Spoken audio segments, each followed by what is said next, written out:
So, hello guys, it's time for another OptiCode.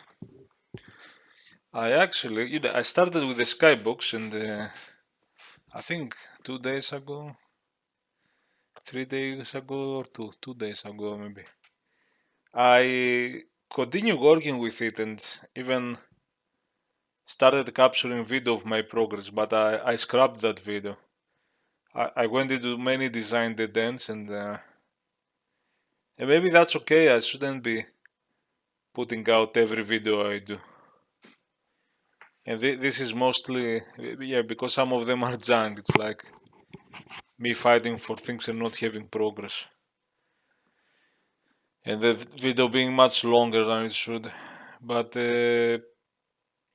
I can continue from there because I have some progress. I can show you the progress. If this day's stream goes well, I'll upload, else it will still motivate me to work on stuff, knowing I'm recorder and I cannot do other stuff. I cannot be distracted by other things. So let's see what we have. I was trying to hack it. I fixed some of the stuff, but then I realized I need to redesign something in my engine.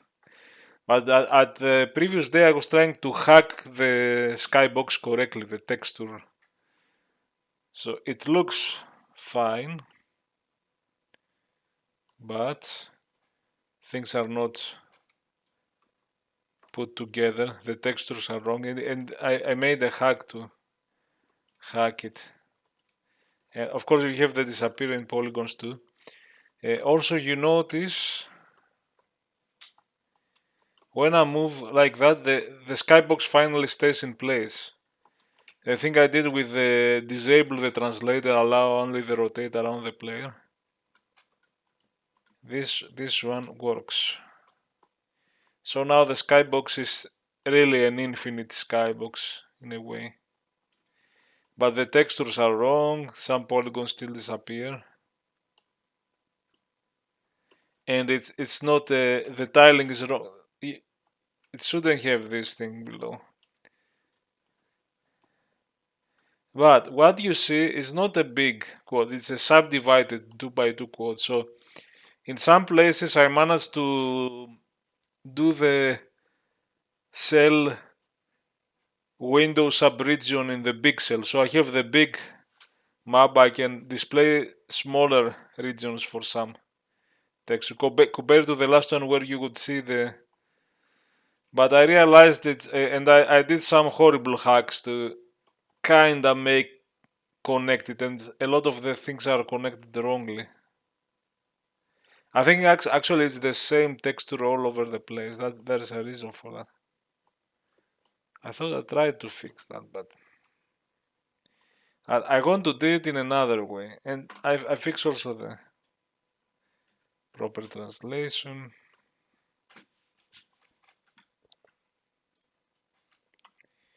So there is some progress where last time I tried something, but it wasn't. I had to stop the video because I'm tired and pissed with things, and decided I need to redesign some things in the main engine. I cannot hack it in the way I wanted to do it just for the video, just to make it work for the video. And I need to see. Maybe I should open all the relevant stuff.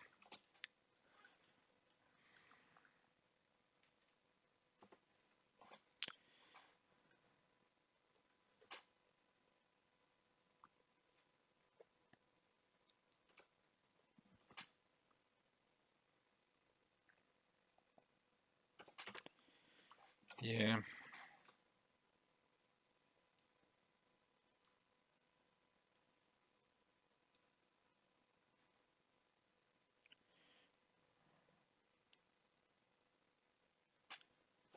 I don't know. That's it. Okay, yeah, still open it.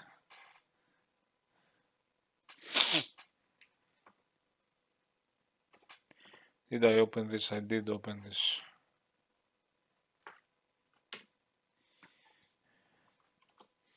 So one thing is that in the effect I was using, this is going to be scrapped, this is going to be deleted. This was a hack because I couldn't do it on the subdivider. First of all, I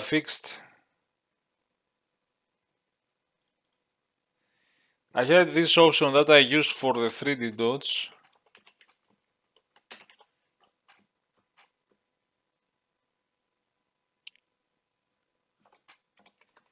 And what changes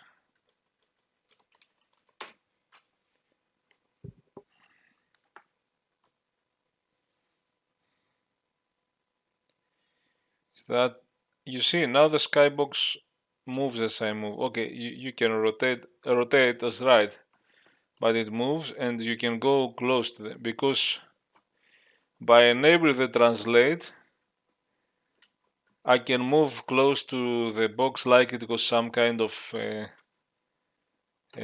Truman Show or something.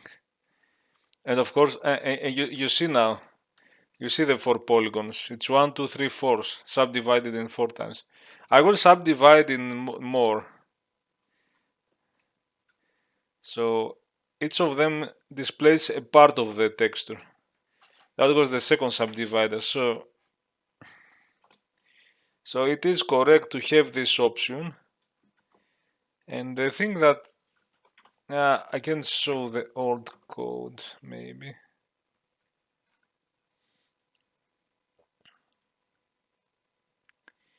Now this used to be, I don't know if I show you the previous code. I used to have this code and duplicate it for some reason.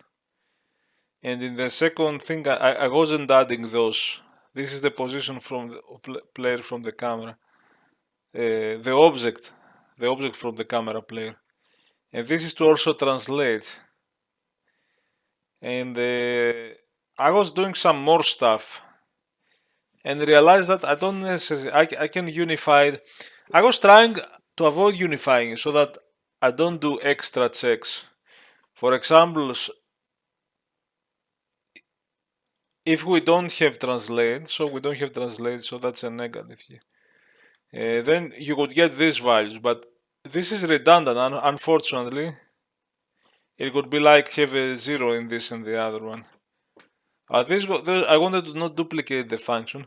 So in the previous version, I had a version that was doing that. But then I was duplicating the same thing in 2 versions. And it wasn't very clear, but I know that at the time I did it I was benchmarking the stars, but maybe I put 4,000 stars or something. It's minimal, but I still thought, okay, I'm looping through every vertex. And in the case that I don't need to translate, why read the tables again and again if I know they are 0? And I wasn't doing this do clip test, but now. And I was clamping, now I remove the clamping. And this check with the camera near, I was doing it. So it's a bit of dilemma. I'll see later if I. So there was the dilemma, should I duplicate that or not? But anyway, the thing is, you see, I had a test to calculate if a point is outside. Because for the 3D point, the bug was that I had something like that. So when I calculate the final point, okay, I say if a point is outside, you don't need to do it. Why? Because I was using the no translate version, which was this one, another one duplicated, to avoid doing different stuff or having to check if it's do translate, do this, else do the other thing, and waste performance. Although it could be minimal with few points. So if you have a star, if you have a point and it's behind the screen, outside the view, you mark it as outside and you skip it. But this would produce some horrible stuff with the polygons. Why? Because if you did that for a polygon, and you have a polygon where some of the points, but not all of the points are out, I would decide if some of the points were out and some of the points are in, part of the polygon has to be rendered, so I would still render it. And it will try to render with the 4 points to calculate the interpolation vector, and it was trying to read those ones that weren't set, so that's why it broke. Now I unified and say, okay, let's do some extra stuff. These are things I always do with the polygons. Although I commented this out because I might have the case that I clamped negative z to avoid some problems with the cell vectors calculation. Normally I have to clip those polygons to, I don't know, subdivide them further and do other stuff. So I've seen a lot of problems and I don't know.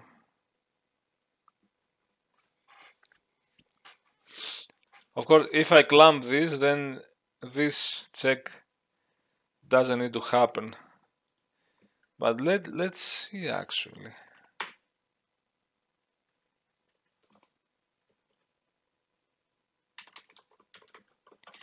You know, no.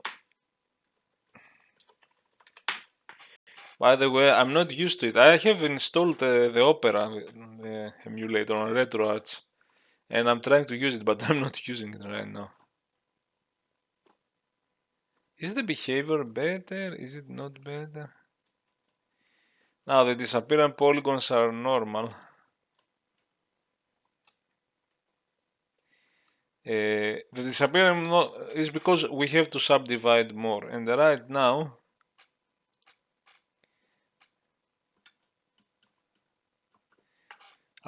if I subdivide with my function,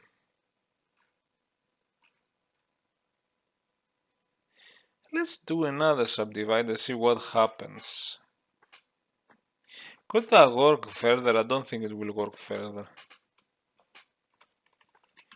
The problem is that I need to re-implement something in the engine, so when you subdivide the quad, it will update some values for the texture subdivision. Now I tried to do some manual hacks, because at the place I subdivide you can do it, but okay. Now it didn't subdivide, but it plastered the same texture.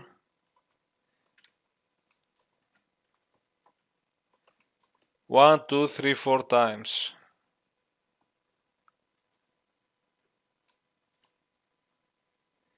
But now you see, okay, you know, those polygons, I have some code from Bizarro that made things like that. I'll see. Those black polygons there,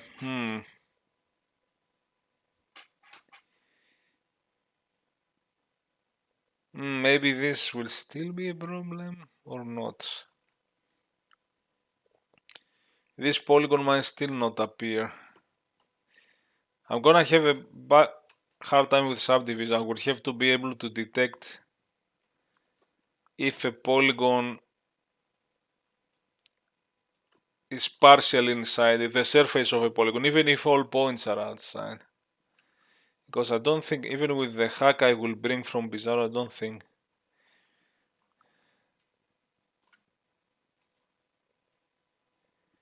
And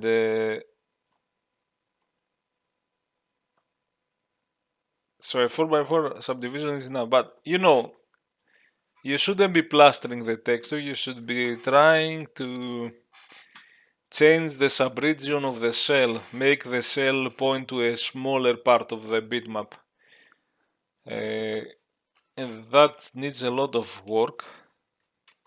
Now, if I run this, I created this function, but this function does some manual hack. It doesn't know, it's not easy to know how to do it unless I describe it in the mesh generation. This did some random stuff with the texture.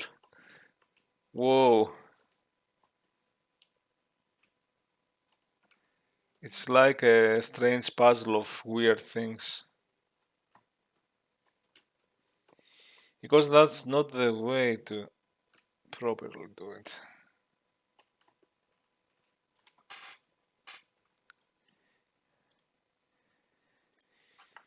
And I need to do at least 2 times subdivide, because what if I did 3 times subdivide? Will it work? Will it fail in memory?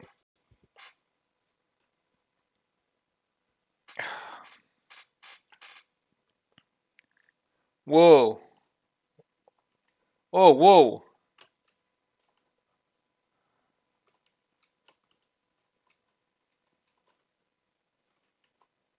Whoa!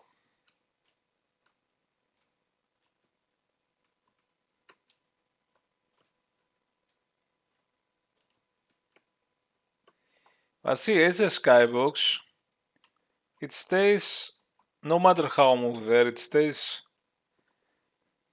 firm. It only changes the orientation where I look. It could look really good when I finish it, so that's not the answer, and I'm not going to subdivide so many times. And not even that, and see, this one, I was doing it manually for 2 by 2, because I don't have any information. If I subdivide the code in 2 by 2, then if I take the 2 by 2 texture, I mean, it could be done even from the cell, because now the only information are stored in cell at this point, and I can take the width and whatever the width was and make it a half text width. I would look through the polygon numbers, and I realized that I have this function that you can tell it in a cell, you know, if you have a cell,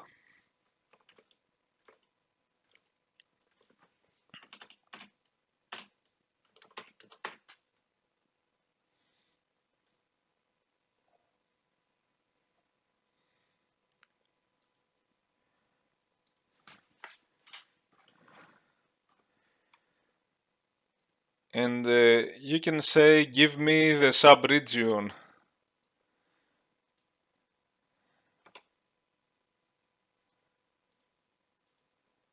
You can this is the full bitmap cell, 256 by 256, but you can say, I want to start from 0, 0 and give me 128 by 128, and now I got this one.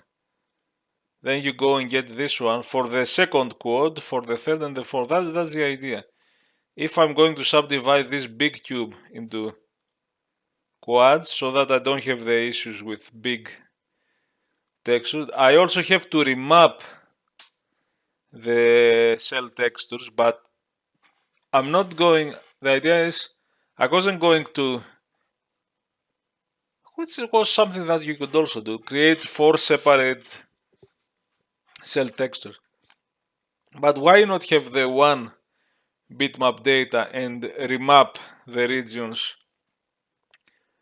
with because the hardware, the cell hardware allows you to, of course, change the memory offset and then you can change the texture width height, but you have to also keep the total width and height of your full data. So you can select a subregion, and I already had a function for that.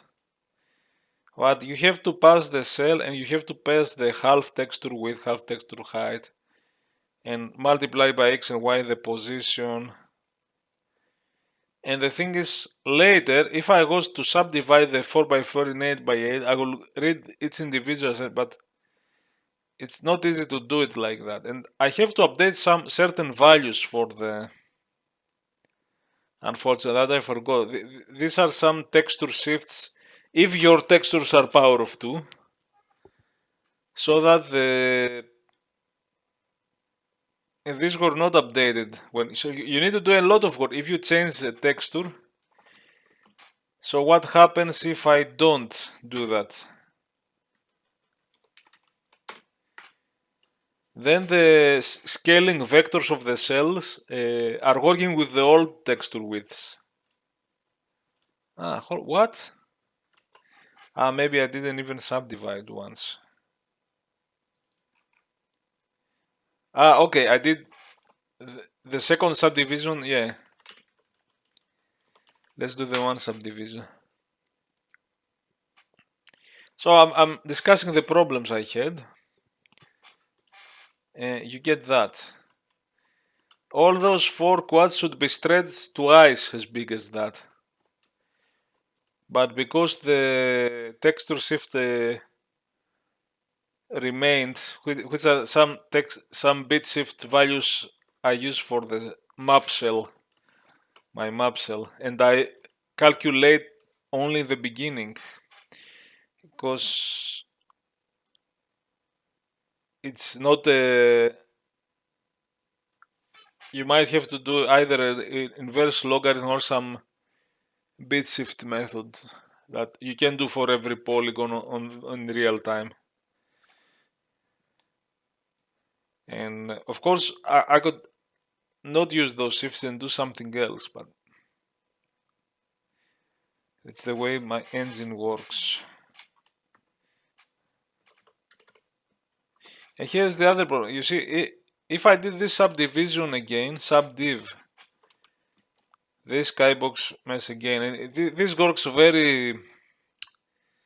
It doesn't have the context of what you have subdivided in terms of textures. And if you see what it does, I fell into a lot of problems that told me I can't do it like that. I have to redesign something, which is what we're trying to do. So okay, it has the source mesh.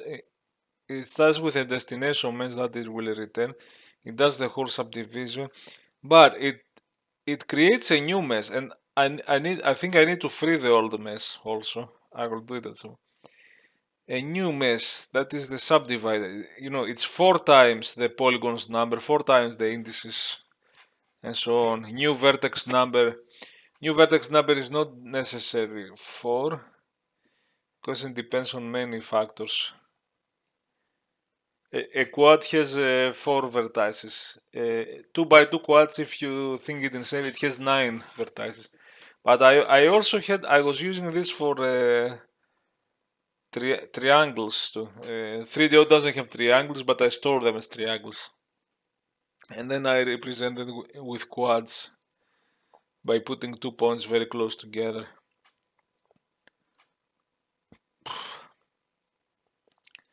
And the thing is, when you do init mesh, I even do calculate mesh normals, which we won't need for, but okay. But this is on the initialization, it doesn't matter. Set all poly data. Oh, this is invalidate our work. Do you remember when we did the skybox? I would set the texture ID.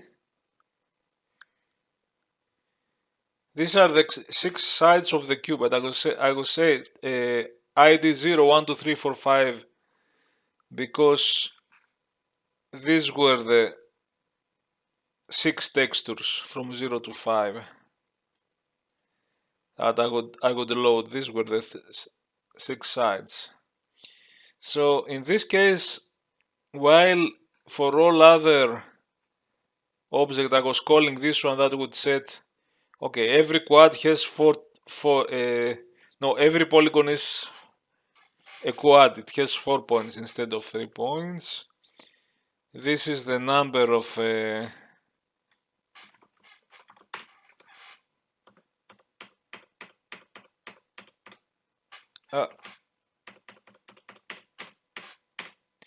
I've shown that, haven't I? It's not here. Anyway, it's in the engine main, maybe. In the engine mesh. Yeah. And you put text, these are the default values. Okay, put texture ID 0 and 0 pi like this. 0 is the first texture in the. So, because most objects would have one texture, but what if you have an array of texture, which is what we have here? So I had to hack that one in the first video.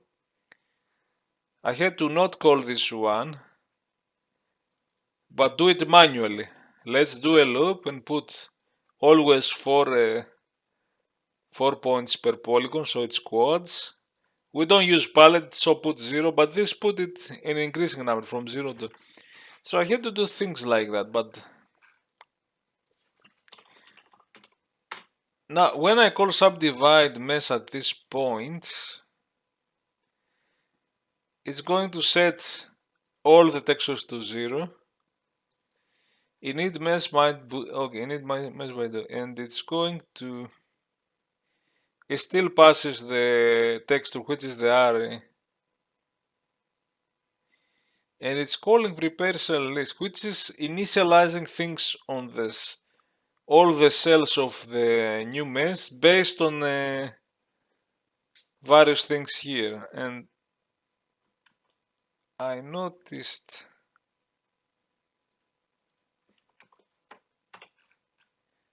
and that's not good because there are a lot of issues. We do calculate these shifts, but I needed to keep in the texture, I have the width and height. And if I have a big texture skybox and I get subregions, these have to stay the same. Those have to stay the same. There might be some issue because I have to keep both. I gotta think about that. I could update. No, that's okay. This is the big texture. I have to keep that. My original texture is 256 by 256, no matter what. If I set up subregions for those textures, but it's not gonna be subregion for this texture because I thought about it. It's going to not affect those original values because I still need to read the original value. When I set up the cell, I set up, this is the total width of the data, but this is now the sub window area with smaller width, smaller height, different starting position. And see, I started this for the feedback texture because I wanted to get a subregion of the full feedback texture for some effects. And I had the position, I didn't have the width height here.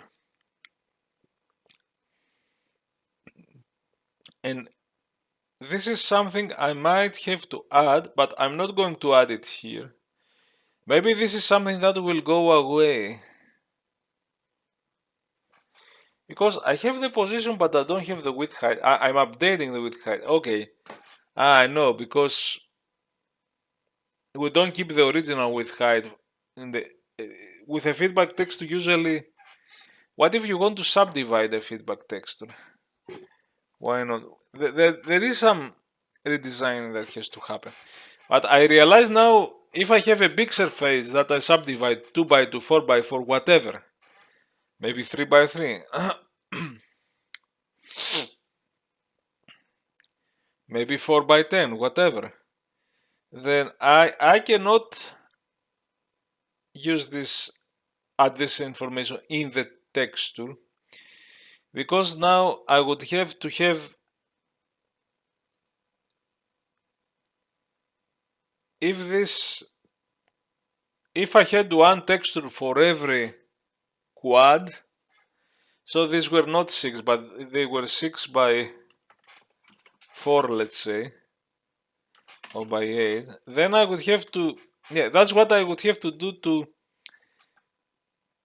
have different position and subregion width and so on, because else it would point to the same texture and find the same, but I realized that I need to do an entirely different subdivision, design, an entirely different design. I was trying to hack it with that stuff, but this is an old thing. I didn't add anything in. And I realized since I also, where is it? I do this subdivide, and I need a new mesh, and you have to set everything again. And this precalc cell might invalidate your previous stuff. But this function goes after they need to get the mesh and start setting up certain cell values that are need to be set once. Now I have created a function that is called update mesh cell, and I thought maybe I did try to use it in this crude subdivision. I only do update Windows cell, and that's also something I need to really redesign this. Some of that stuff might be also found here. Should spare the magic number at some point, but now I'm not using magic numbers. Those magic numbers, if you see at other places, I don't see the. I use some things from some enums from the 3DO libraries in other places. I could do the same thing here, and it's still a bit cryptic. Even to me, even if I wrote that stuff and I carefully, but it takes so much time to build this, and now you have it and you know this works, but if something goes wrong you don't know why. So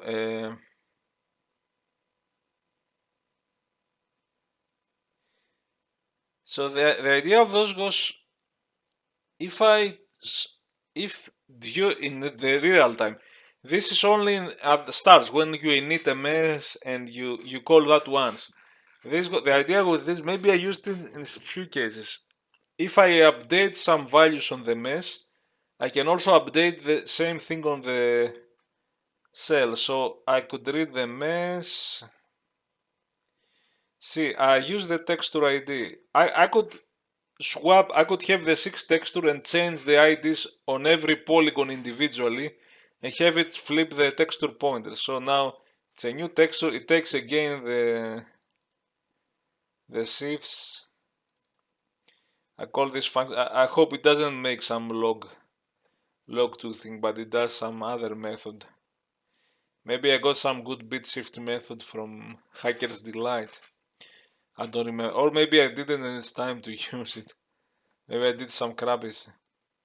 I had, if it's a feedback texture, it does this flag to the LR from, but then it has to change the certain offset and count before it puts it on the pre-0 and pre-1, and you know, things like that. So you could maybe alter the texture width and height in real time and have some morphing textures on the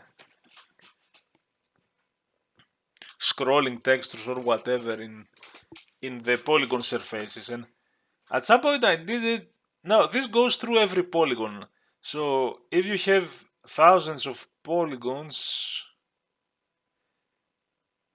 hundreds of polygons, this could slow down. At some point I created a different enum, not this one. Maybe I removed it for now because I don't know, it was creating problems the way I did it. I have to think about it. Maybe you can have an update mesh cell polygon. That's an idea, like something. Polys. Or even one poly, and you can give an index. Or maybe you can have a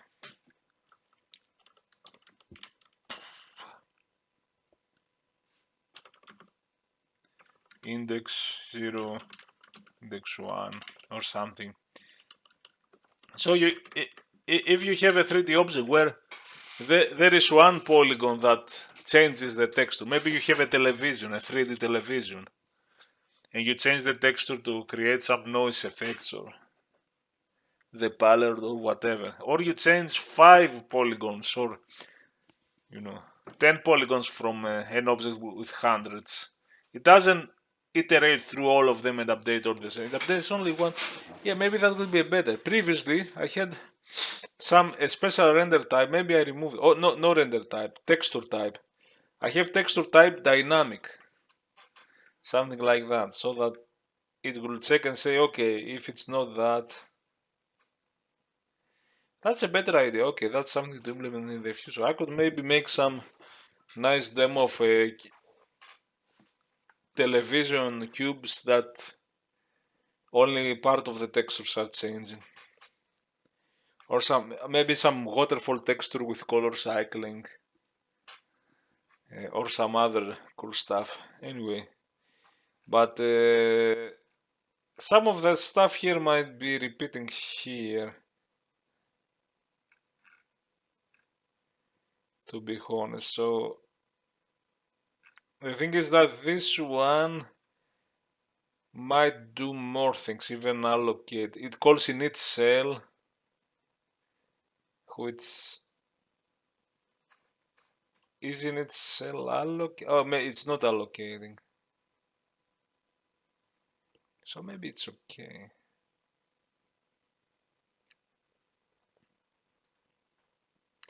It's init cell. Init cell is on the helper functions. This is changing. I was looking at this too. There are many details how to get the subregion but not alter things that you don't. For example, this is redundant, but then I realized because this information of the texture width is also inside pre1 or pre0. It's inside pre1. There is a thing called W offset,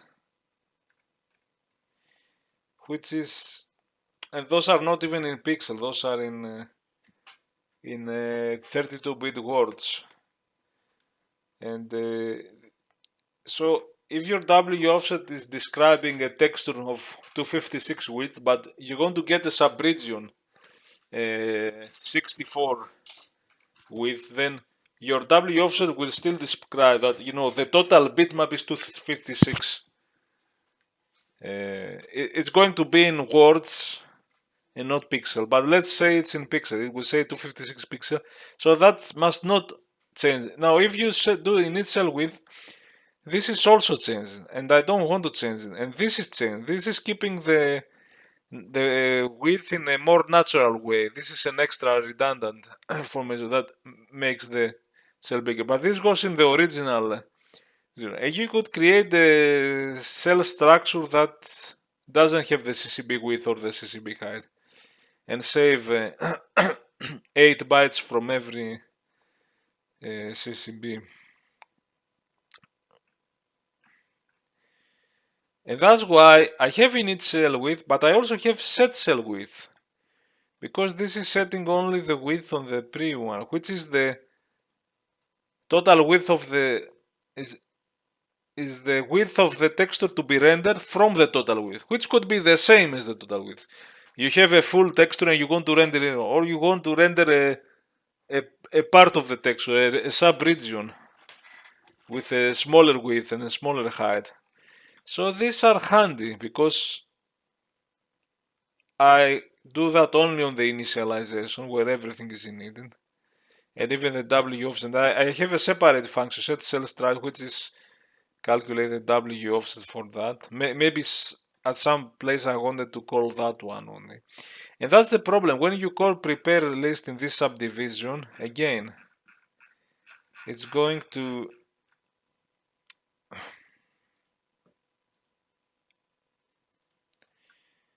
prepare is going to call the init, so it's going to change even the I cannot give it half the width and height to subdivide because it's going to change everything. It's going to change the total stride, W offset, and everything. I want those to be kept the way they were.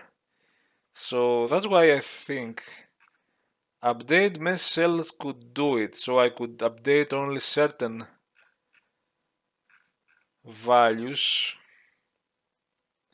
Now, normally I should be doing it in a different way because nothing tells the program that this is going to update certain thing and not that. I forget if I call this in some of my examples if things will break apart. You know, so maybe all of this needs better redesign. But my idea is that we can use that update message instead of doing it manually. So after doing all the subdivision, I was going and try to subdivide the text, but I could do only one time and it was wrong.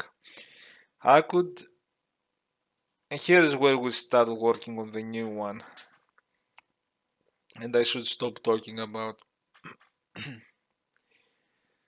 because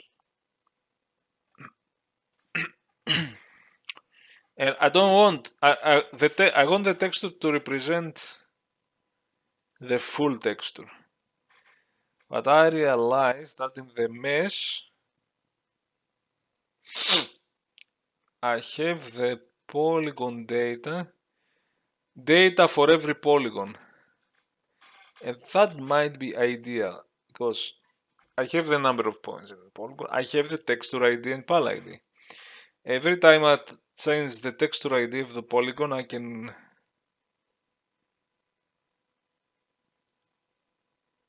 call update mesh cells and it will take the see a new texture ID, for example. So you can update things on the fly, as I say, but we don't even need to call this on the fly. We need to subdivide, add extra information and say update cell with this subdivision. And I realize this is the best place to do it because I can do it per polygon. So one polygon will have one width, another. Actually, when you subdivide, everything will have half width and half height from the previous one. And then I can read. I can go through this new poly data and get, okay, what's your current width and height, and subdivide it again. And I will have to change only. Now, I did those only char byte and I put 4 so that they were aligned. And that's why I put the width texture shifts width and height as a bits in a merge format so that I don't have 5 cars. I try to keep this. The thing is, this is adding to memory, but I was wary about this poly data thing, but it was necessary and very useful. So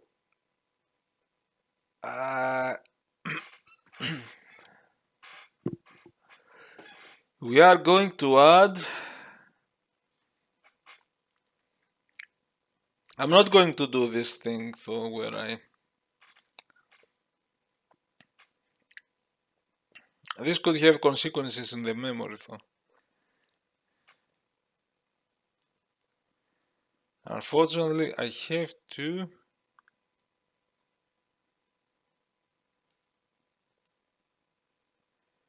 put 4 more numbers.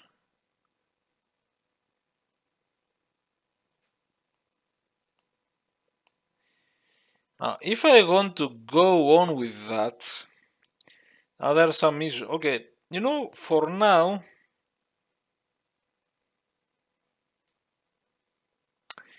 this can be a limitation though. Oh, unless...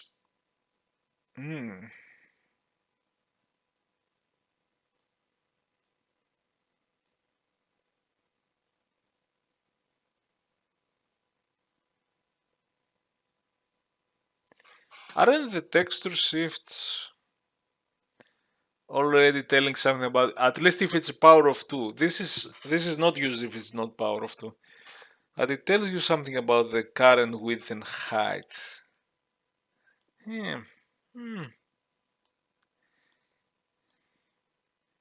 I wonder if I can be clever and but anyway, I will need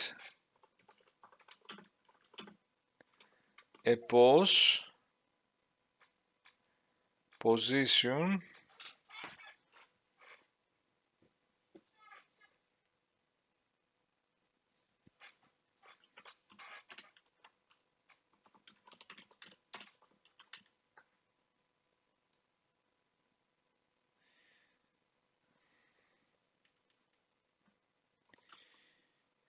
offset U.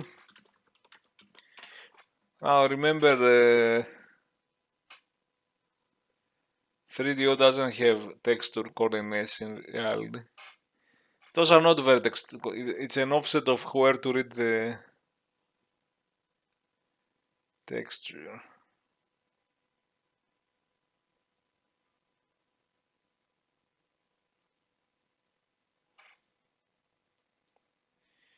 Now, finally, the poly data doesn't have. Actually, it has the texture ID.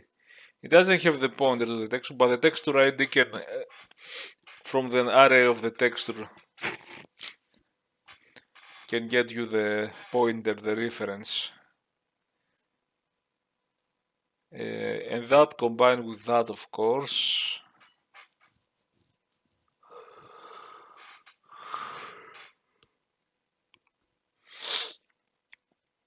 now this is only for textures of 256. This could go from 0 to 255.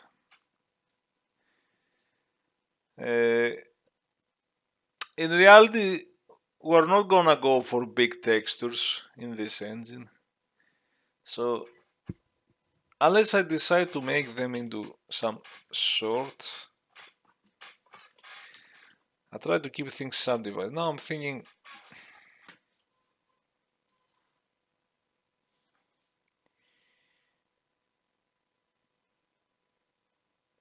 do I need the... Okay, I don't want to have to do... I was trying... Even that is a hack. I shouldn't have been making things harder, like, oh, this is holding high bits and low bits of the... Normally I should have the separate. Okay, you know what, I'm not going. Because the idea is, can I just read for the width and the height of the... I can read... Yeah, you have to read the bits and translate them back. Although it's easy, it's one the width bits and so on. It's not something. It's the other way around, from width to how many bits. That was kinda more. The idea is why store, why being, but then I'm not completing. You know, see, that's the thing. I will be real and I will just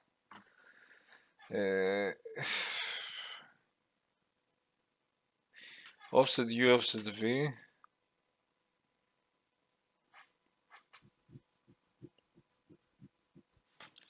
And some width and height.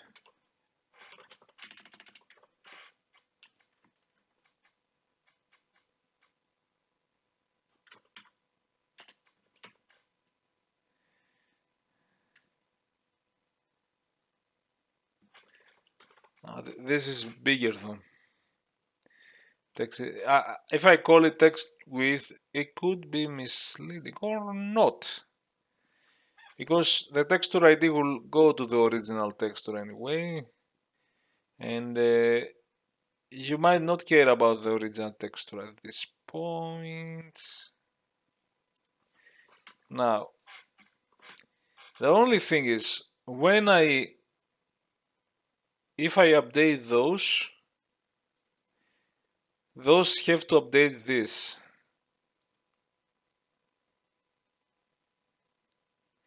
And later, if it updates this, the cell vectors will be later fine. Later, the texture ID can remain the same unless we change. And that's the big texture. I could do some texture atlas with this thing. One big texture atlas with a lot of subregions if I wanted. Good for tile maps too. Although tile maps have to be programmed in ways that are... It's not the best performance, as I found out. if you get a lot of small subregions. It's better to store them as separate bitmap data that are more linear. But now, okay, for this one, because the subdivision is not many tiny, it's just few parts, I'm gonna go with this sim.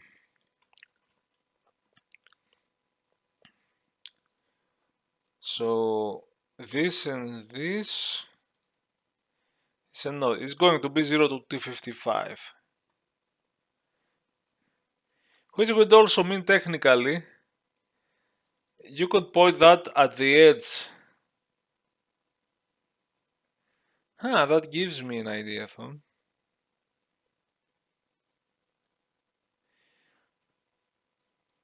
By the way, this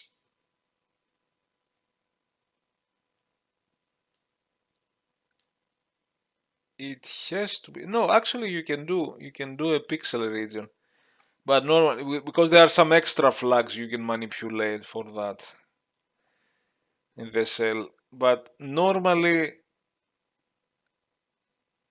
you have to be four words. No, four bytes aligned. The offsets have to be aligned. So if your texture is 8-bit, it goes every 4 pixel. So this offset could be go 0, 4, 8. But now in reality you can have 0, 1, 2, 3 because I think with some extra flags you can pixel shift by 1 besides the harsher shift. It gets a bit complicated. So technically I could point it to 255 and then if my width is 256 it could even go from 255 to 511. So I could by using unsigned chart to make this smaller and have aligned 4 bytes and 4 bytes aligned, because that's how I like it. I restrict myself. I cannot use some 1024 text, but we're not gonna use so big on the 3D. We don't need to. If in the future I need, I can redesign something. I mean, if those were short, all of this it will still be aligned, but it would take one extra. Now this takes 4 bytes and another 8 bytes. But if you have an object with hundreds of polygons, it's adding to the bulk. All of these are adding to the bulk in memory. I think I will stay with this one. Offset and the total width and height.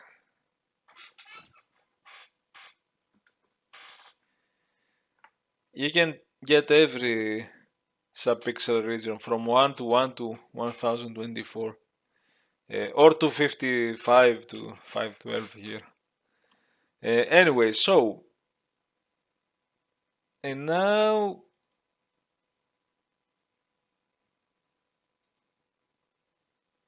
before I use my subdivider,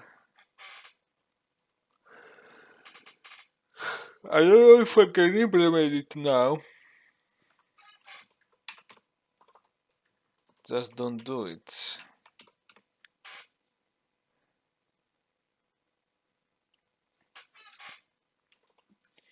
If we were to run this like this, of course,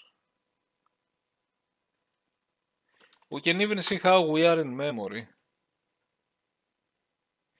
See, now I'm describing the design issues I have. Okay, maybe we broke something. Okay, I know something. Because we updated that's a usual trap. We updated the header file. You have to clean and build.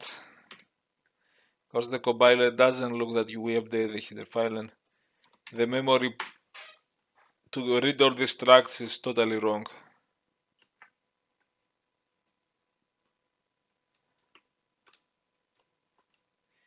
Yeah, the texture are so big if you don't subdivide, so they don't fit, obviously.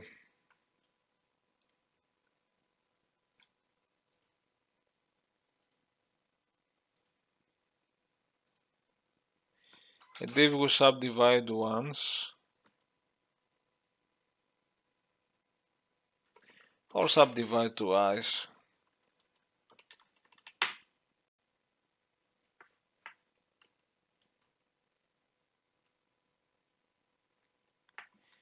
they do fit, but of course it's the same texture plaster all over again. But now it's working. Actually, let's see how Opera performs with this one. So I started trying to use Opera. Get used to it. I mean, if you set up and put the batch file, it's alright. It might be the same. You can see the performance because those plastered cell is 256 all over the place. This is big. I don't see the red light, but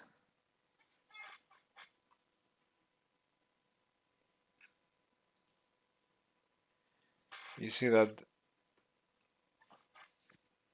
it might be suffering a bit, the cell renderer, because it's the same as the 4D. So I started using RetroAds, and what confused me, I prefer standalone emulators. That's why so long I was using 4DO, and still leave 4DO for debugging things fast if it does the. What confused me is that you had all these menus and you have to go back and because it's a mega emulator, the whole RetroArts. I'm not. I'm getting some new open handhelds, and you have the setup is pretty complex compared to a dedicated emulator for one system. But people love this multi-emulator. There are so many options. There are some. The menu might look cool, but I was stuck because I had to change the input here, and so many. It might say 3D joypad, but you ended up with those D-pad, those four buttons, A, B, X, Y, which are supposed to be like, so it's like a generic button map. It looks more like a Super NES or something, or. And now those maps, those button on the right is mapped to some keys I put. That was the confusing thing, that one. And then you had to go to the quick menu. So it's the generic mapping, the platform agnostic mapping of those buttons. So if you had a joypad, maybe it would be okay. But now you have to map your keyboard to those buttons and then go here and map again. And I was spending time navigating and being confused. And here you see on the left you have those four buttons, which doesn't make sense with 3DO. On the right you have ABC, but it's reverse. You have to map the whatever button to the button that is related to the 3DO platform. And that's why this button I have mapped it to nothing, because it doesn't need to be mapped anything. I have the select start with right shift and enter. And I put the AD, ZXCAD. These are the same buttons I have on 4DO. So every time it takes some time, and then sometimes it would not save. Also, it says change the controls for the currently running content. I would sometimes change things, exit, and then it will not remember my. And it was so tedious. I have to do that again. And what does that mean? Does it mean change the controls only for the ISO I'm running? If I run another 3DO game or example, it will forget it. But anyway, I found somewhere a save. So this is my problem. Even if the menu looks really slick, it's a really slick menu, and people have been working for years, and it's a mega emulator that you load the cores. And, but I was fed up with how do you resume here. I was searching for the resume somewhere there. Now it's F1 and F1, and yeah, you press OK. I was fed up. The other thing I need to see is how to. At least now I managed to set it up, and I might, if I build the emulator, I might want to, since this is the most recently updated, Fordio is not updated, Phoenix is closer, maybe I should be going into it. I have the high-res mode, by the way, and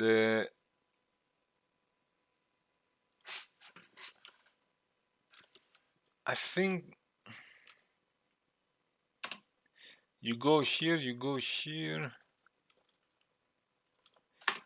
are the 3D specific options. I was setting because there is this menu and the menu outside.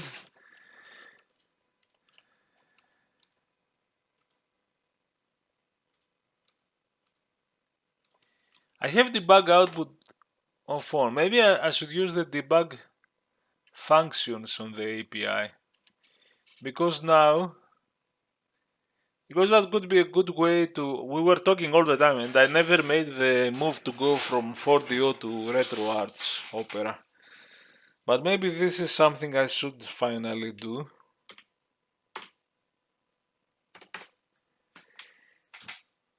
Maybe next time,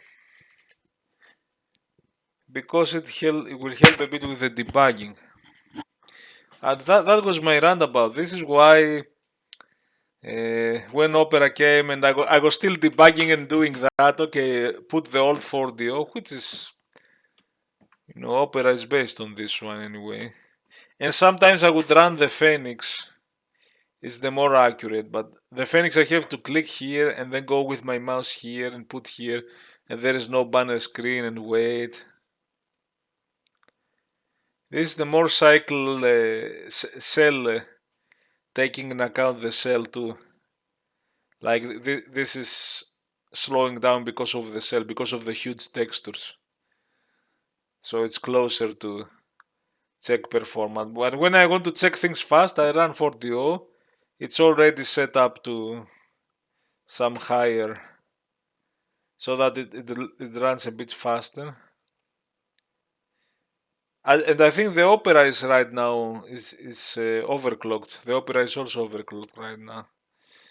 And I would have it always point to the demo ISO, which I copied. My batch file would copy that one there, and there. Now with Opera you give it the core and you give the demo ISO, or like that, which is a bit more convenient. At least I don't have to copy the. But anyway, a diversion. So, but finally, I should make my move a bit to the. It's just an emulator, but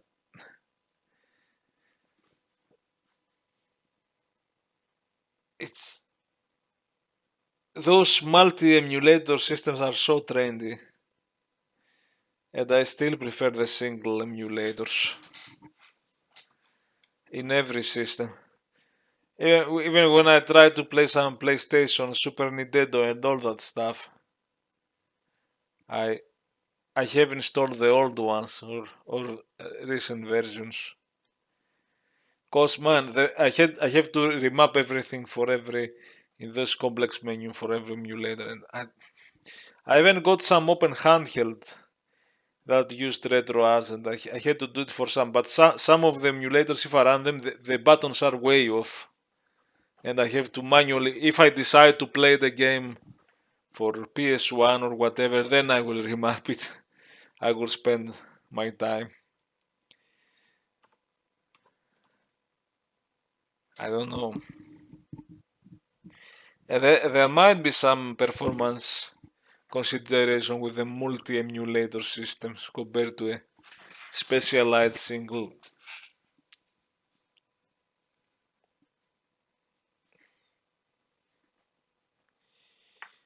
Yeah, anyway.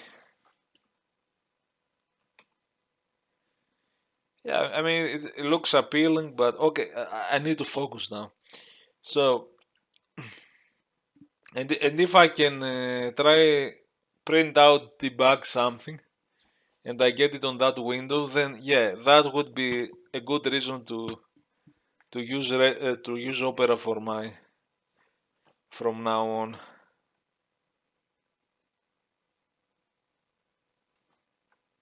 Especially if it loads the same fast. I wish I could skip that banner screen, which is obligatory on 3DO.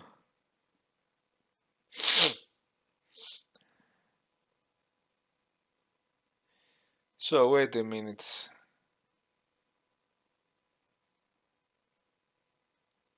By the way,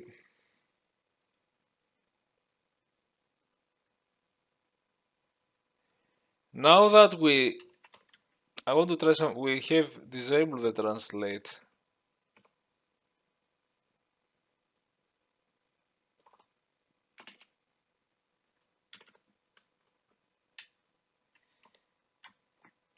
Does it matter if our points are near, if I put them near? Since we don't...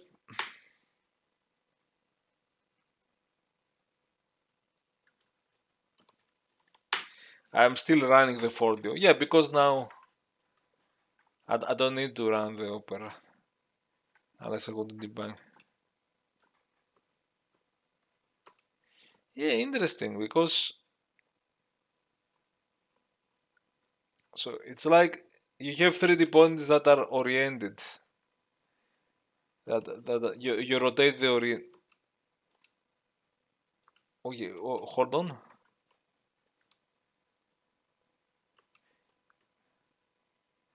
Maybe it affects things like that or not. Maybe the camera is... that's another thing. I'm checking if... So what if I do... okay. Oh, I know. Those are things... am I doing back face scaling calculation, but you don't need... So okay, it matters for now. It shouldn't because they are... okay, but if it's small, the points are not far away. What if I put some big values?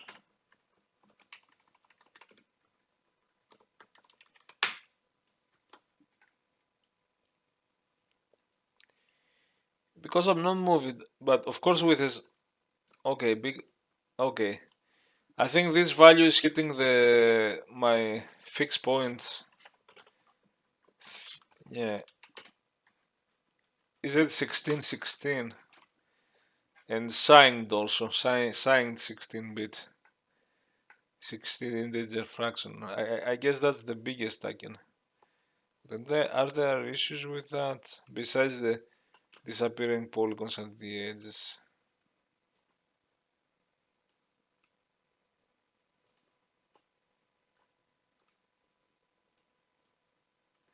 Seems okay. Okay, I guess.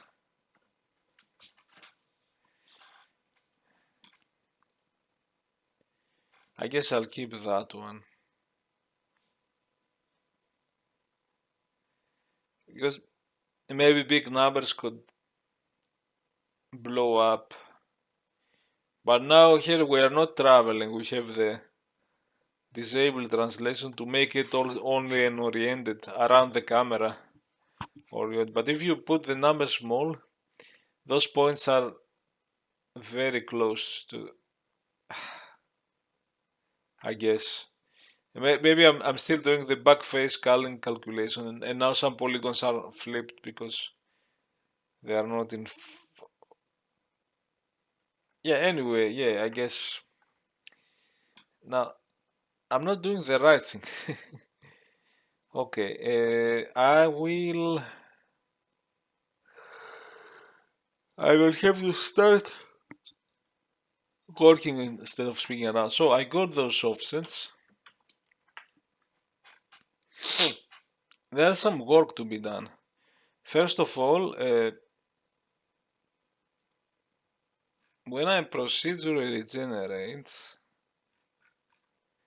I have to set all poly data.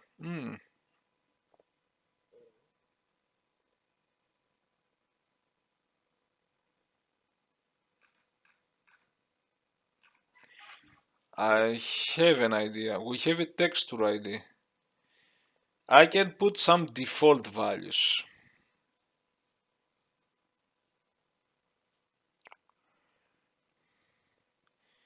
And I know that subdivide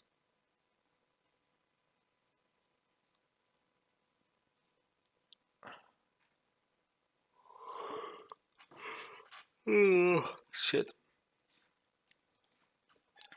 Because for all of these objects, if we are going to use this, here we do it manually.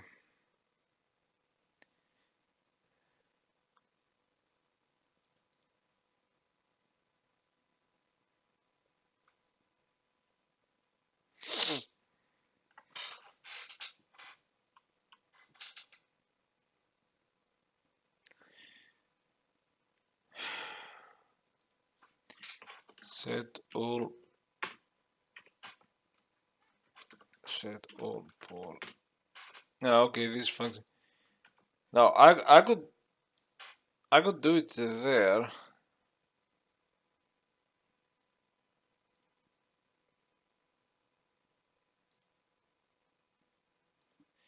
But at some places we do some manual work. I know.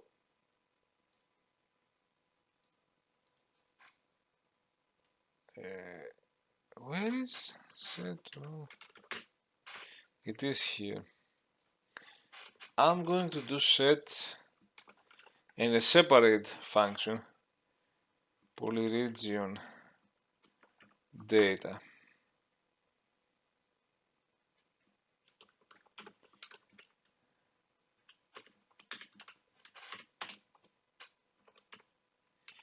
Now this one, after it's setting the default texture ID and so on, it can say, you know what, call me also. But also I can only call this one if I set manually those ones, because I don't want to copy that. Yeah, just initialization values, default values. It's gonna be masked the same.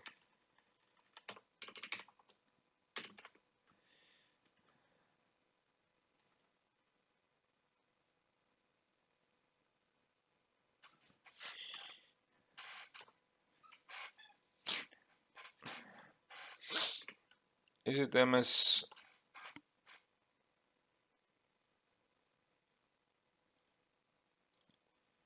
MS texture text?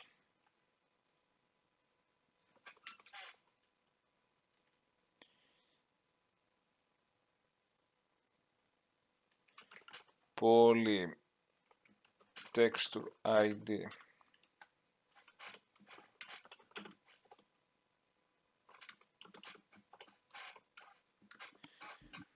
So we get the texture for this polygon, for every polygon, because the texture has the information for the total width and height. This is just for if I create an object and I don't subdivide anyway, to put at least some starting values that are always the full texture, not a subregion. Now if I later want to change the subregion, I will do it with other means and then call the update cell texture. But even for objects we don't subdivide, we need to put this extra initial value because we are going to use the new values. We got the text, we're going to use those on the poly data, we have to set this up. We're going to use them to create extra things per cell, either in initialization or after subdivision by calling update cell data, or even in the fly, on the fly, which will be interesting in the future. I could make some tech demos showing features. So, but the initial offset UV will be 0.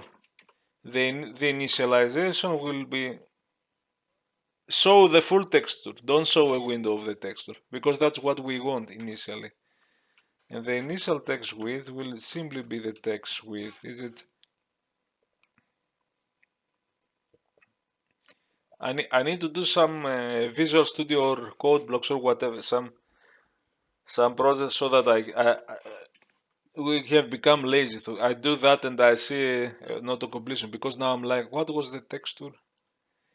I don't know if in Notepad++ I can set up something to be able to look at my header files, and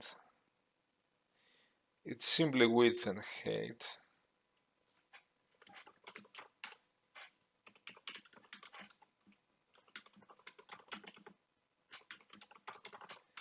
So put the initial value so that things will work in the future.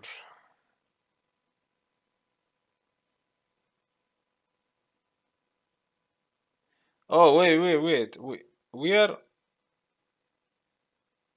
Oh, such an idiot you are.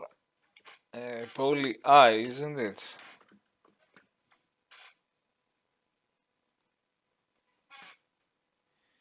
Yeah.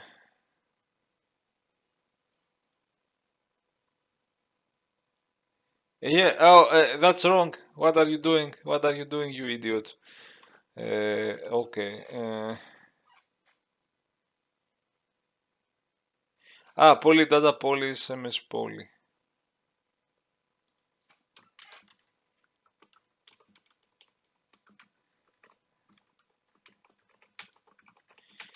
See, obvious mistake. This could have been caught by the compiler.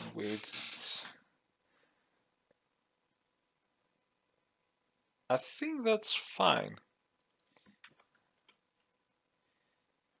So here set all poly data, the default initializations. If you happen to have one texture ID, usually 0 and one an object using one texture or something, and always 4 points. That's for most of my procedural gen mess, like, okay, set all poly data. All polygons are codes and they use one texture and that's it.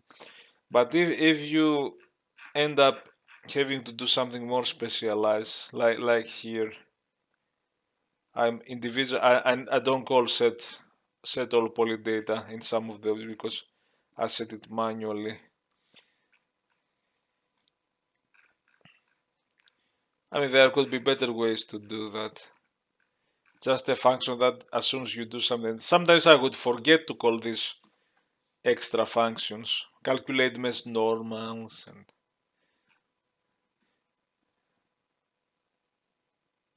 so here we do it manually. But we said I could have written here the rest, but why duplicate code when I have, because this part will be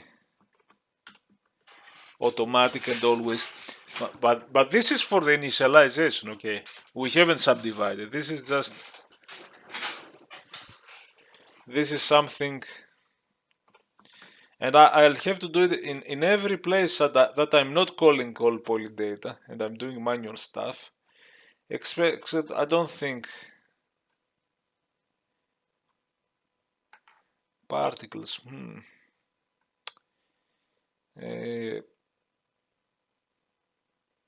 I will see if I break. I mean, the stars are dots. The particles are. I have the billboards. I have another. Don't say billboards here.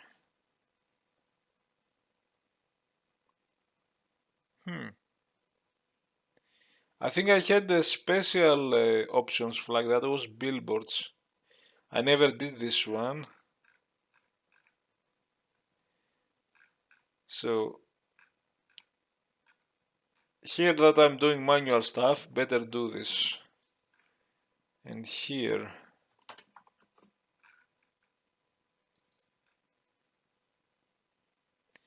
Oh, here I'm still setting this up and then doing changing few points, but this will do the other thing anyway.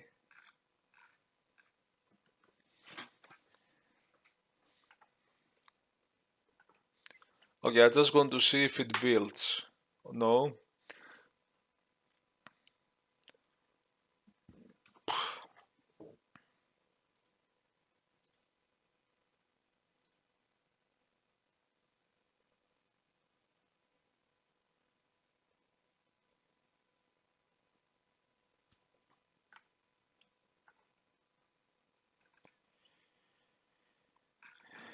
Is it that engine texture is here?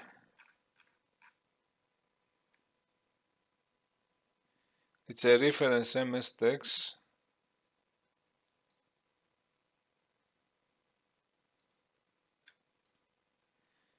MS text.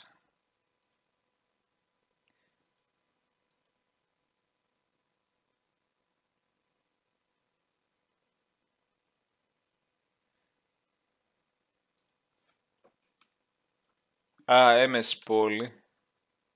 Ah, no, poly. Poly data.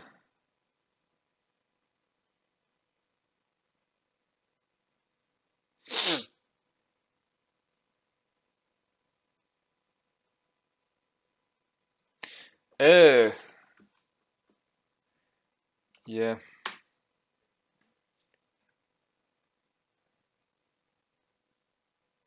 $422 variable plea declared.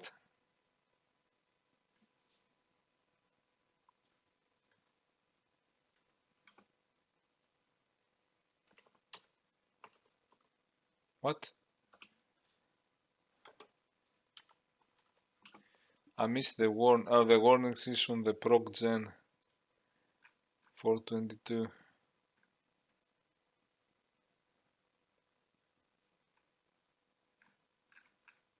That might have been an old warning.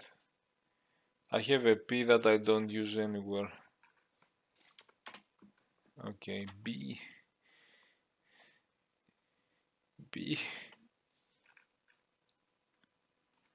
And then, oh god, where is it? I'm going slow here, and there are a lot of things I need to do. I lost my mind here. What am I looking?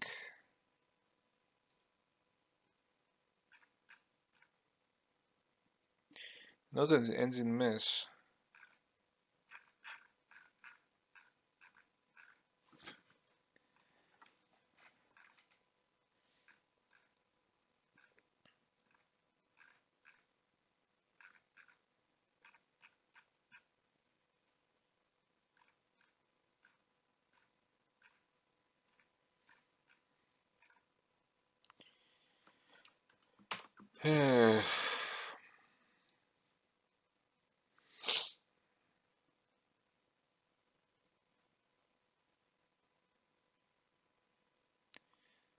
Set polytext.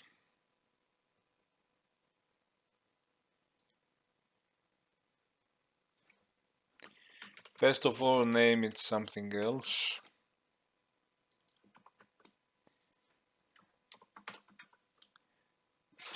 And don't forget to put it. Now it is a region, but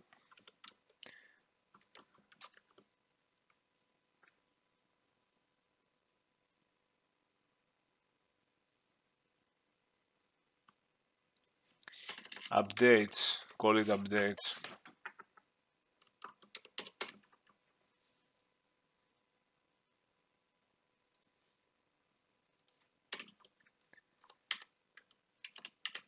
Yeah. Yeah, I changed my mind about the good names, which is a bit relative. Anyway.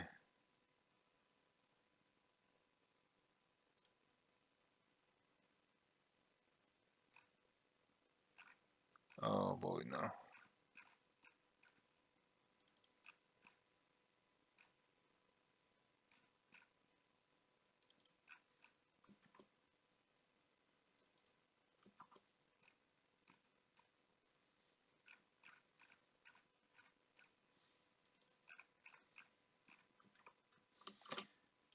Build it. Okay, it runs. We don't need to run it just to build it, because we have to go to the next stage.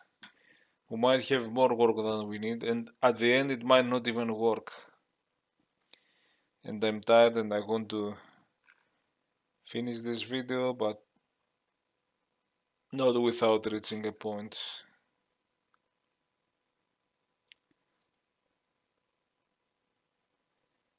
And I'm tired now.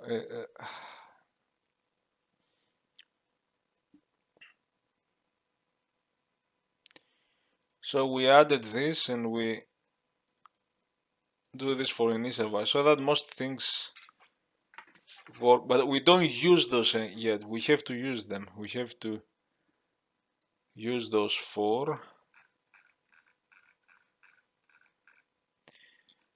when you do update mesh cell or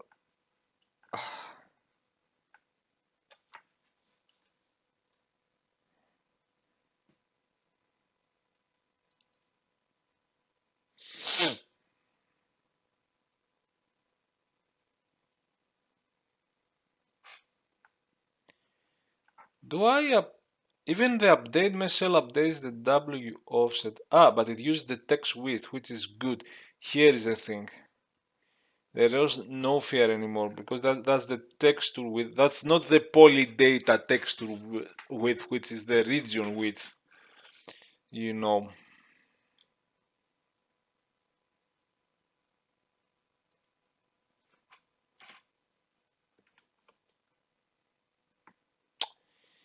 And again, I'm thinking of I don't want to say region text width, it's becoming bigger, but I'm thinking to redesign again. And why am I losing it? Where polydata. But I can say subtext width, so we know what we talk about. How about that?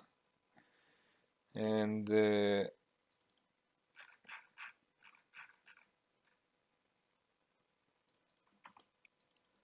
so it's not like region text width, which becomes even this is a bit bigger. But is this the only thing we changed? Let me think. Yes.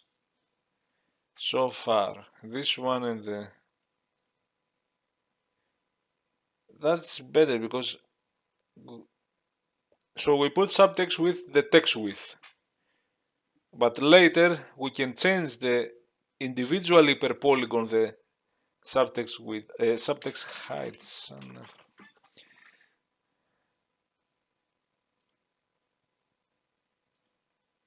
That's the idea, and the UV starting offsets, so we can finally have both our the original texture. This one will still keep the total width and total height, so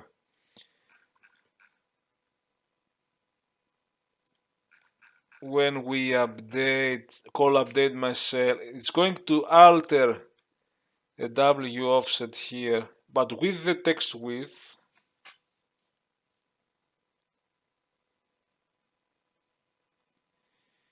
It divides by yeah, because it's yeah, I know. And this is if it was a feedback texture for full screen, but in the future also take account of off-screen buffer position too and all that stuff. This is what I have incorporated in another place. And this is also what we're trying to do. So maybe this could be scrapped in the future. Because oh god, this was used to some old example where I was switching between feedback texture and regular texture. In one of this, the cube that had another cube each side. So these are legacy things that,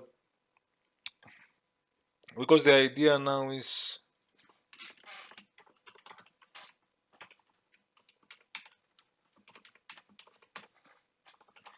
I keep it here so that I can see. And the idea is now we will read the new MS Poly.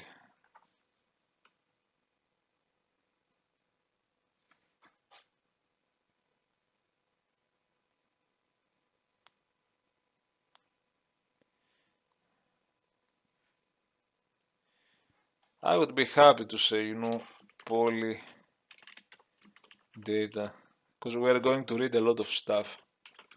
Poly equals poly I.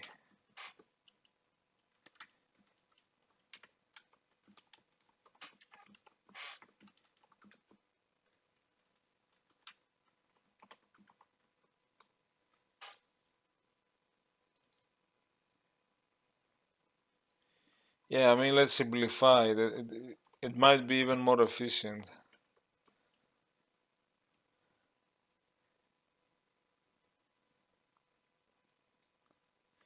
So I don't like this big block.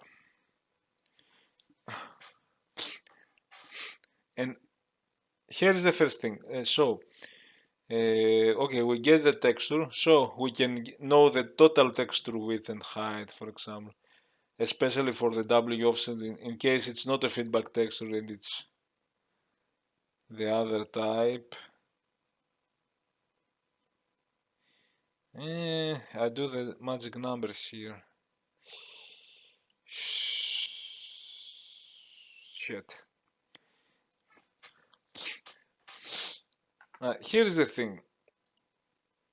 We used to get those are the bit shifts. We used to create the bit shifts based off the total texture width because we didn't do the sub-region usually. But now this is where we will really get the poly.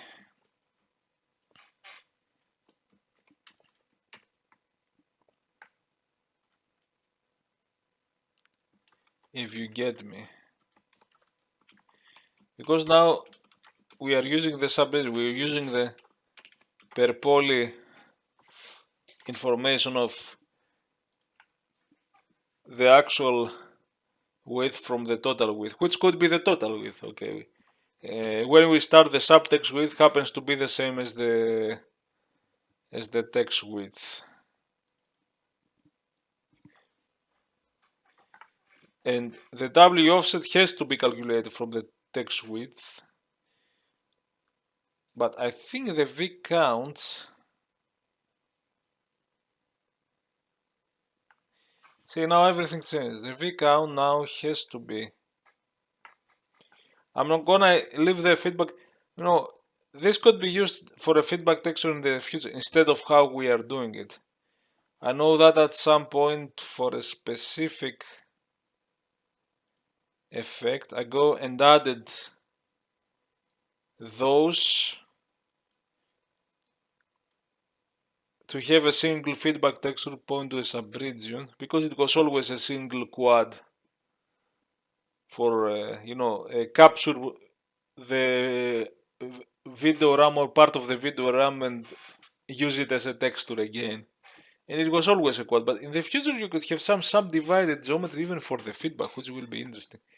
You could have some video playing on a curved screen, for example, or something, or on a sphere, and it would subdivide again parts. That would be interesting if it's possible. That would be very impressive. But I use this, and I didn't have a width height for that one because it was a simple quad, and I would change the width and height there, and also those. So I have all the examples. Those all the examples could be rewritten. Also, the good thing is that this would go away, but the buffer index might still stay. This was if I wanted to change the index from which buffer in the videoram. If I have, yeah, I had the system with I have triple buffering, 3 video buffer, and I had 1/4 video buffer, which was at the back buffer, for example. Maybe I had two back buffers. Okay, depending on what I needed, and so this buffer index would point there. Or only if it's a feedback texture. So maybe this will stay. This could go away if we add this texture in a single quad polygon or on a cube, and we can use the poly data now to describe the offset and the subtext with a higher, because previously we would, in the case of if it's texture feedback, we knew that the video buffer was screen width. This is 320 by 240, 320, and yet we were using the texture height divided by 2 instead of. This is weird. Yeah. No, that's the W offset. This still has to be there. I kinda see what I was doing. And the things I'm doing might break the other examples, but okay, maybe I should be a bit faster. So now it's the subregion width that will tell you. So I'm not handling this. The subregion width. The W offset is still based. This is the full width. But I think that the subregion width should change to v count, which is how many lines of the bitmap data we display. Again, if this was text height, it was the same, but if we do subregion, okay. Yeah, and again, it's the same logic that we use the W offset, and we have other places text width there. That should be, if I'm not mistaken, the poly subtext width. Now, in order to not break the other examples,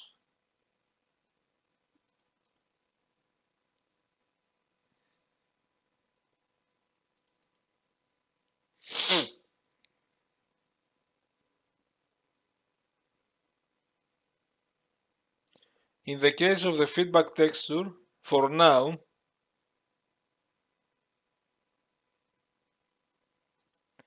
I would say poly subtext width equals text width, because this was expecting, in this case it was expecting the text width I changed on the outside for those feedback examples I have, which were hacked. The last time were hacked in a way that it works, so that it uses the subtext width for this too. That's my guess now. That's my guess that it would come broken unless I did that. And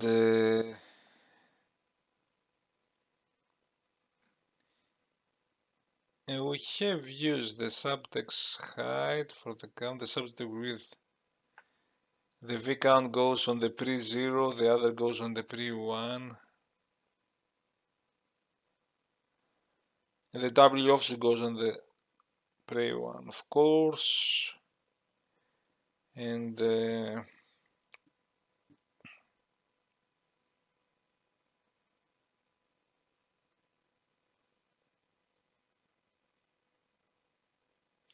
I don't do it here because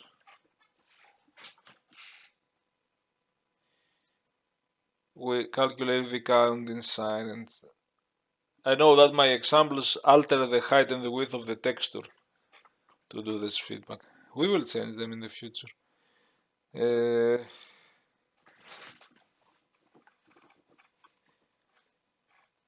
See, we call the get back buffer by index with the buffer index we give. Put it on the source pointer. So outside, when I flip the screens and I have back buffers, I know. And you can have 3 regular video RAM screens and 2 back buffers. But the buffer index will go 0 to 1. It's not going to go 1, 2, 3, 4, 5. So I think I designed it like that. So you don't need to know that before the non-visible back buffer there are 3 visible alternating screens for triple buffering. So I have to add 3 to that. You just give, you initialize two back buffers for things that are not supposed to be visible. So you will flip 0, 1 or something, or 1 back buffer. So you give 0 always. I did design some things in ways. I remember now. I mean, all of this, the more I work with this, the more it becomes a better system. But some places it's still too complicated, even for me. Let alone, even if I try, every time I use it, I try to think, how can I make this better for the programmer who wants to use this engine? Even myself, why am I struggling? So, do we need to, okay, offset, right now, let me, oh God, we don't do. Now, I used to have a function which we might end up not using if we use that. And that function was the cell helper. You could also call it. Actually, it makes me think. Sorry about that.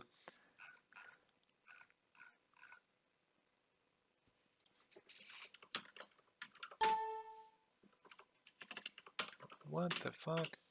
Update Windows cell. This was the same function. It would take offsets and width height. Calculate the position, but in 32-bit words. Even change the position of the source pointer. What's it we get? Oh, you have to give it the original one. Oh, that could be a thing. That could be.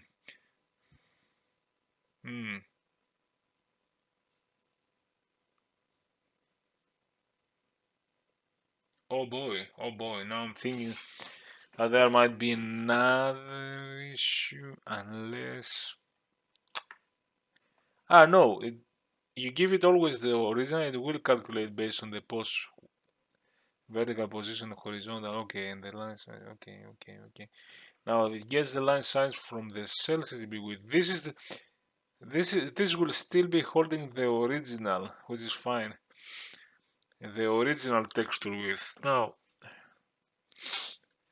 this function, by the way, doesn't get a texture struct. It's agnostic to the texture. And it needs the bitmap which we get from the texture. And as long as if we subdivide, we don't change we have the texture still point to the original bitmap. And now we don't pass the texture width.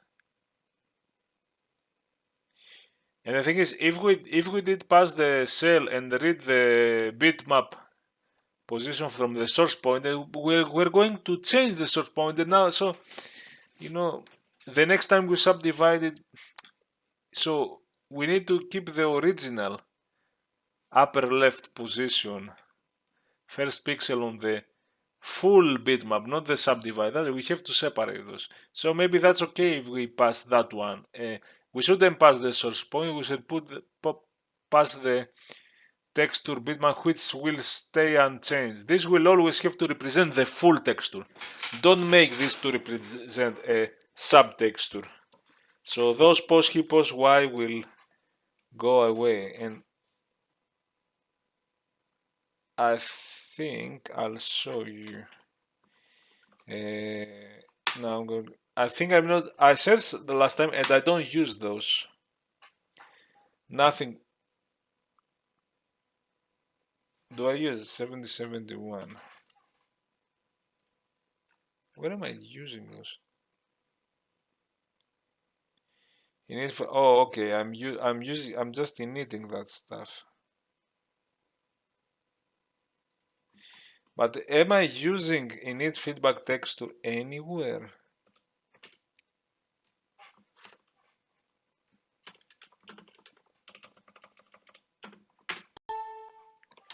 I'm still using it here. Okay, with 0, 0.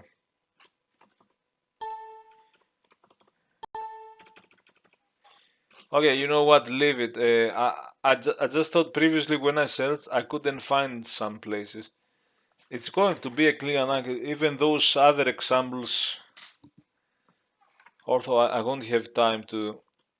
I have old examples, you know, I have the volume thing that I never finished properly. I did in a hacky way, and that's why on the procgen I I did one so that I can implement it here, and even a more generic one where I can make volume slices at different orientations. And maybe I could stick a texture pointer with different texture IDs for different. There are ideas and a lot of other stuff. So done. I need to go back. Yeah. We have to use those here somehow, or I have to think about it. I was talking about the update Windows cell, and then I diverted. So this should be used only to offset. Normally. Okay. I might be doing a limited simple version where, because that's what I need now.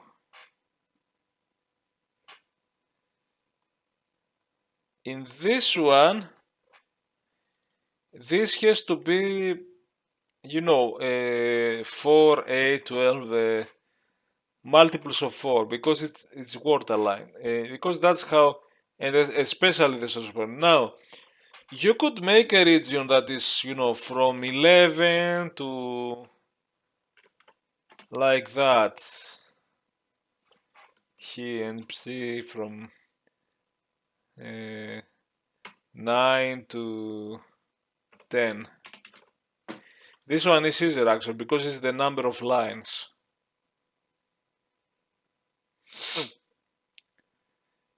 But this is not a line, it's not a 12, and the way to do is to put 8 and then change some cell flag plus 3 pixel offset.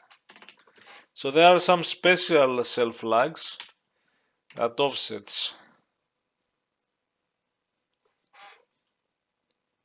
And this is based on even position. It depends on the bits per pixel because it's so in 16 bpp you can still go 2 pixels, 4 pixels, 6 pixels because 2 pixels is 32 bits word. But if you were in 1 bpp you would go 0 offset, 32 pixels left, 64 pixels left. Very crude one. So you have to use the shifter, cell shifter thing, which is a special function. I haven't implemented that here. I haven't implemented because usually I want to get sub-regions that are aligned anyway. I don't want to do some more precise right now. But I have implemented in another place to pixel perfect sub-region window on a big cell. You have to. I have done it. I just haven't implemented here. I can add it, but another time. I just need to see. Or do I do? Set cell width height. Okay. The length can still be. The length is in pixel at least. The width and height of the cell. But the position.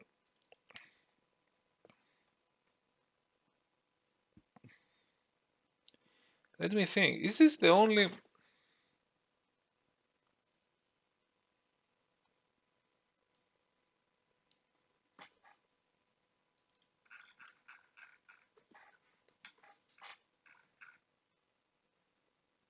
Pre-1.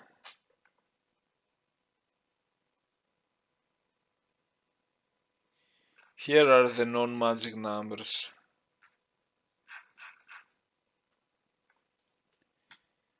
I'm missing it again. And we did some pre-1.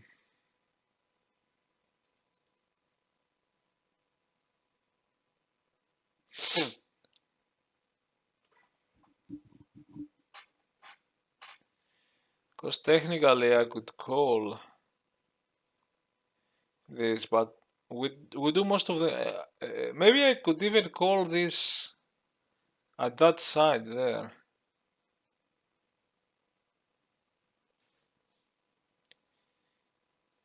And normally the only thing you have to do. You need to do something with. Okay. It's those lines.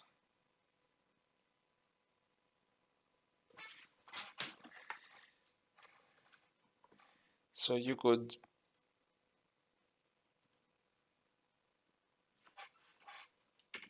do the extra stuff. Do we change the source pointer here? Oh, we do.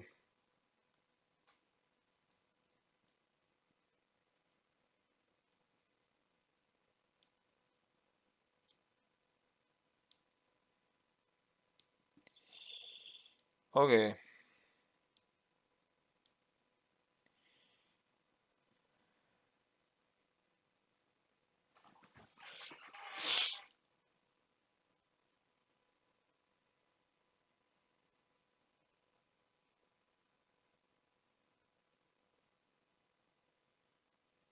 It could be just. We can expand this, forget about the feedback for now. We'll do it in other ways.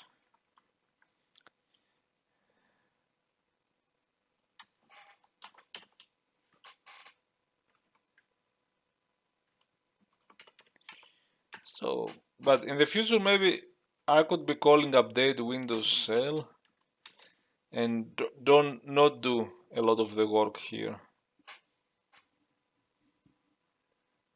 Or if it's a feedback texture, call update,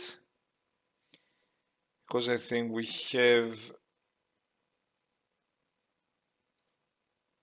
also have set up Windows feedback cell, which tries to do the same in a different way.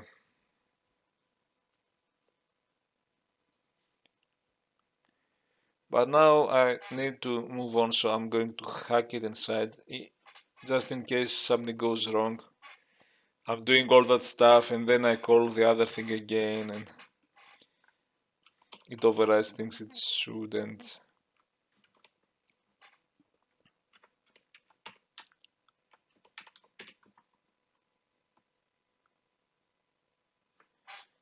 BPP, text BPP.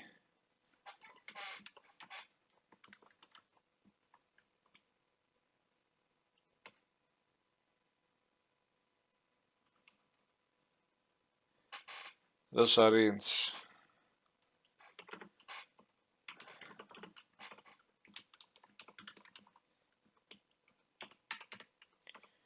I will have to do them up here.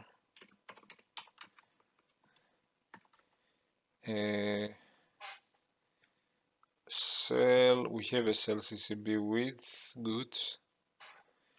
That's the total width. That could be the same. We did it with cell at that side, because that other function doesn't get a. But this is going to be the same as the text width, which will be the total width, not the sub text width again. And we have the pos x. The pos x is the poly offset u, isn't it?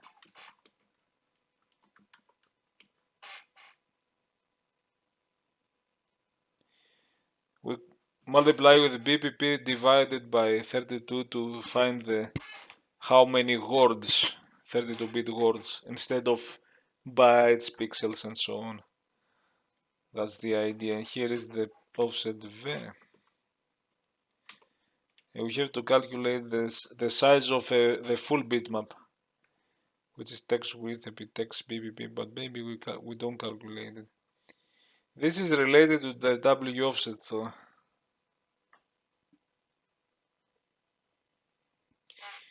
We divide the W offset text width divide by 2, but isn't that... oh my god, I'm feeling this is incomplete. I'm feeling... now thank god our texture is 16-bit. I'm feeling this should also be text with multiplied text BPP, because that's basically the...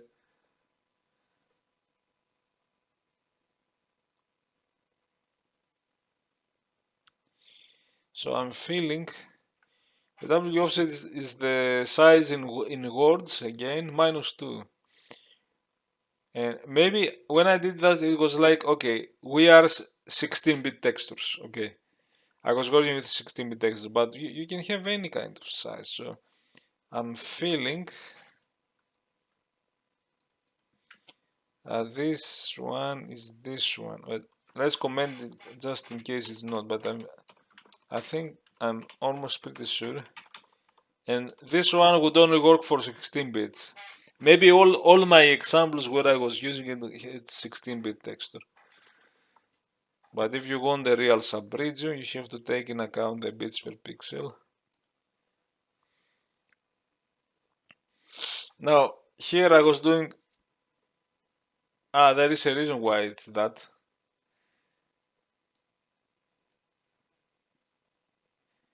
Because of the zigzag pattern, it's...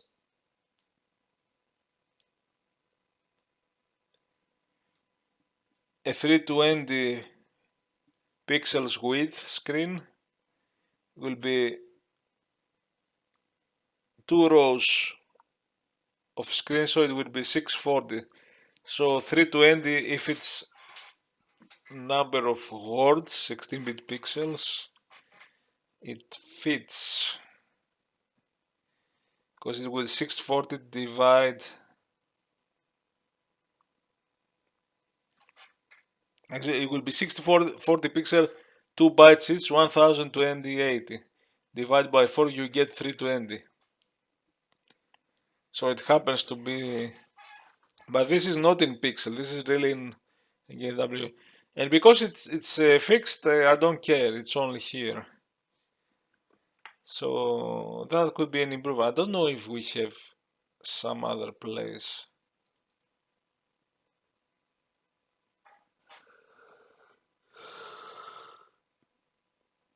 So in some places we care about the width and the height in pixels. In some places we care about the words, which is here. Even using the full texture width, because that's the line size, the offset.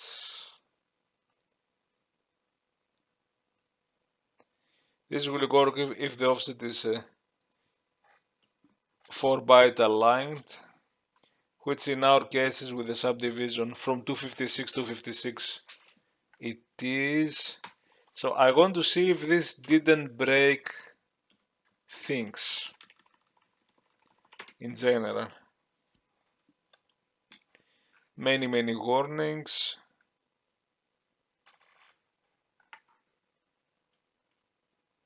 That's okay, it's a function we don't call. Let's see our main thing.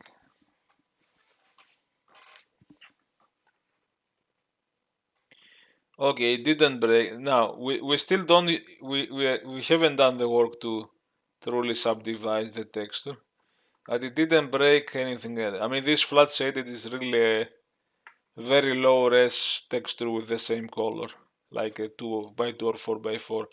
If that broke, you would see things. So I'm curious if we broke the feedback effects thing.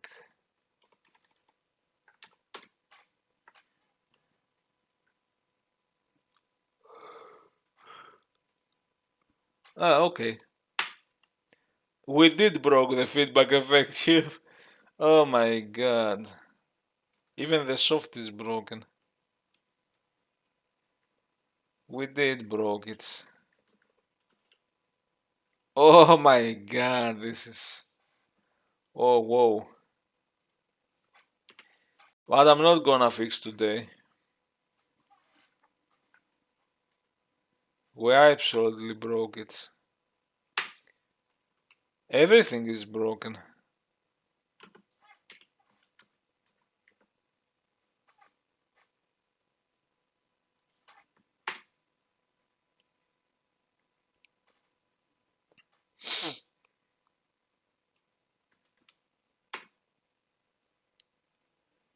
That's not broken. Oh, but I know, because the background we do the feedback effect is... I'm using the sprite engine, which also have its own sub-region feedback effect. I think at least. Ah, this is not broken. Those are using different...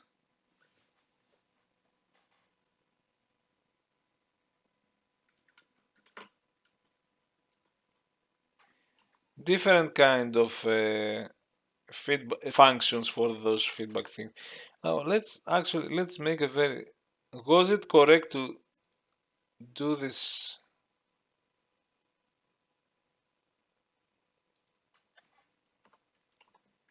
Or should I leave whatever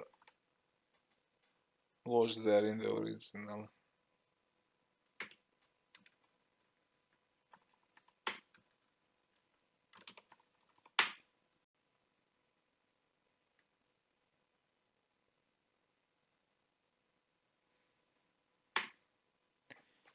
Oh, okay, it's a bit better. Soft is so... Oh my god.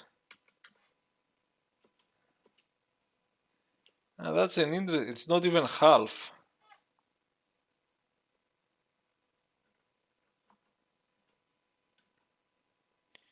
Now the inner cube is good, but the other is the feedback thing. Huh.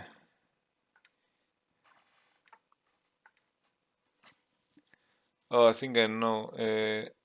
Subtext width.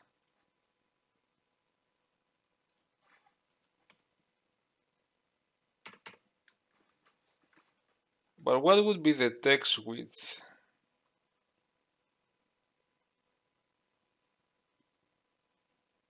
What would I do in this case? Wouldn't that be... It's what we pass from outside. So why wouldn't that... This used to be text width, so if we pass something here... Oh my.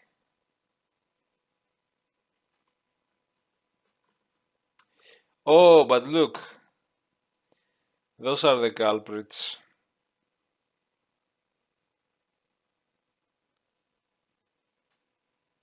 Yeah. I guess the only way to fix that...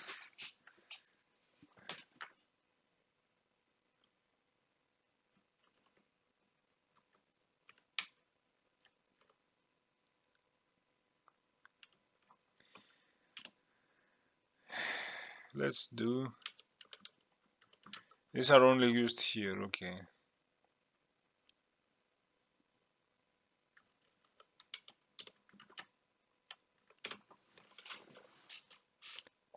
Oof, sorry.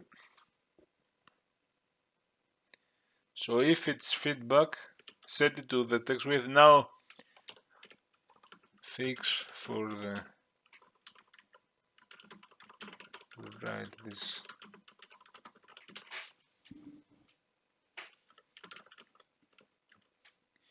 Because in the future, outside with the feedback cube, I would set the poly subtext width.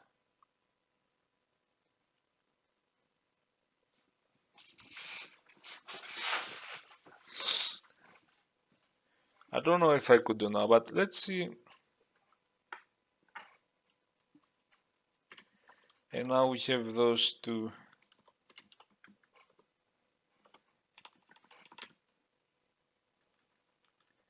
No feedback. Let's see if it does fix it.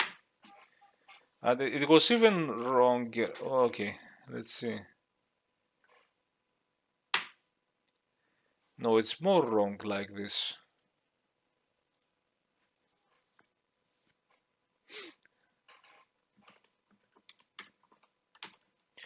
It must be the poly subtext height then. So that this will use that.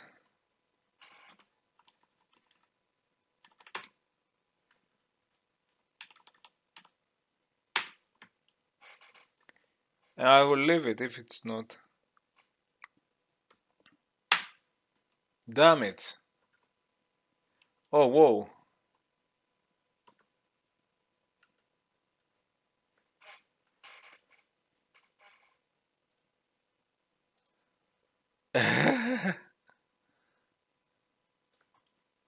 Fuck this, I'm going to fix it the right way later. We will have from outside to alter the subtext width and height for the feedback effect, so that they properly are used there.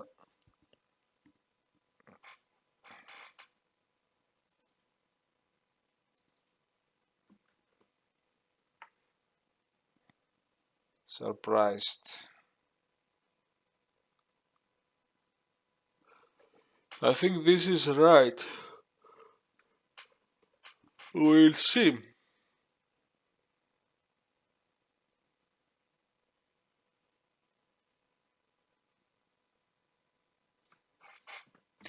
Nah, do it. We have to progress now.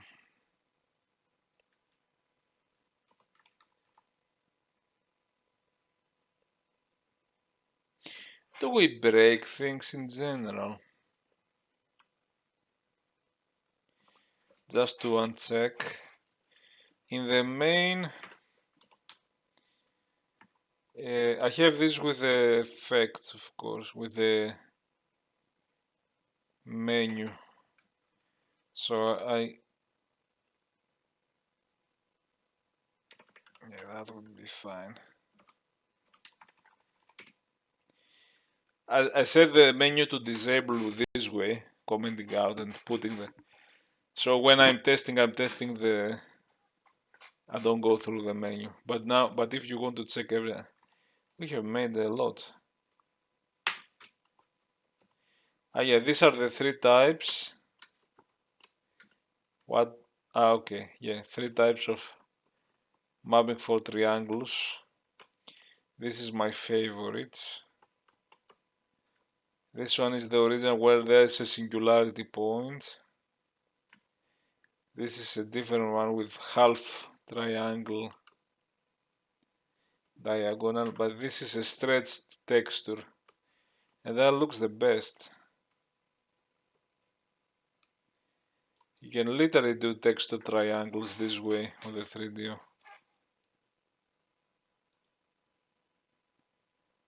Do I have a reset?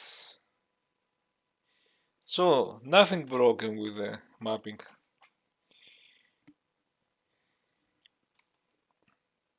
Ah, that would be interesting. Okay, this is not broken. Full subdivided texture. Now this is subdivided. Uh, I'm setting the buttons here. This is of course a grid subdivision that I manually. Maybe I manually subdivided it. It was a very specific hack. This is the same texture plaster, but this is a texture that changes.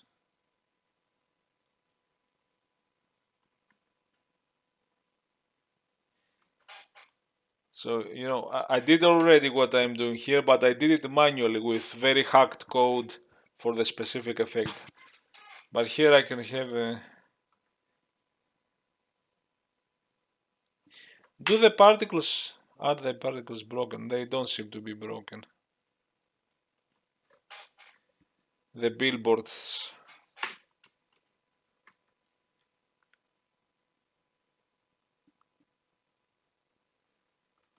Ha! How about the flea? They seem to map. Now it goes slow because the animation and streaming. 3 animations streaming from...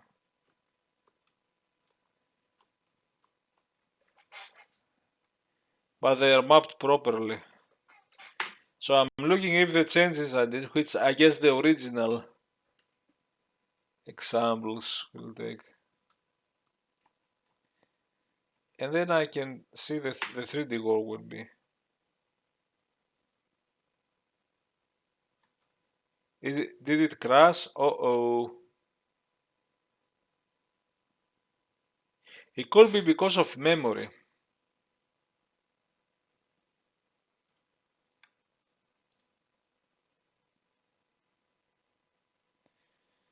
Could be a memory issue.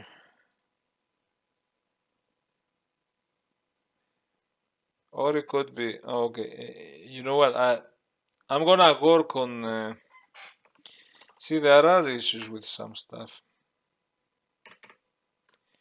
Who knows, memory, I have disabled the maximum RAM max buffer, so there is some memory.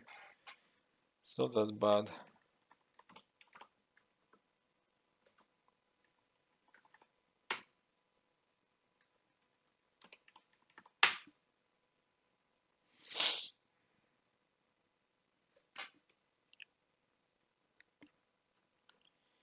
I should try to work on that. I should map. The goal is to see if we can finally map.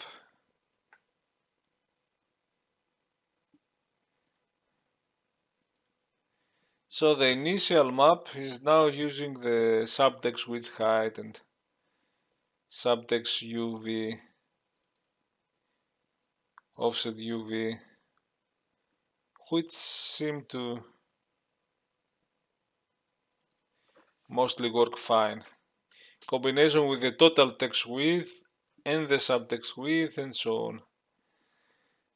So that means if we call update mesh cells after we handle the subdivision, which I'm telling you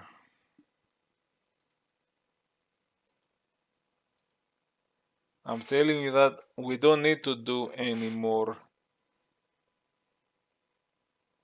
We subdivide it and then we call this subdiv text. This can be scrapped. Scrap this.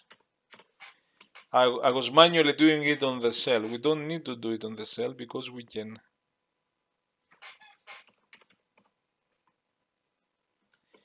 Let's do one first to see if it works. We here go to procgen mesh and see what is possible to do here. See if there is an issue. And we have some problems here. We set all poly data. Okay, that's one problem. I could do it individually. So okay, I commented. I need to remember this one. So when I create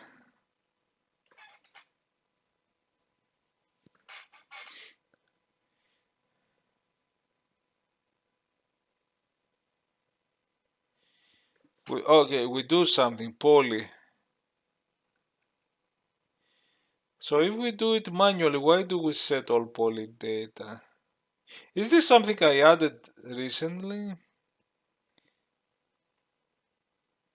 Now the poly is from the source mesh.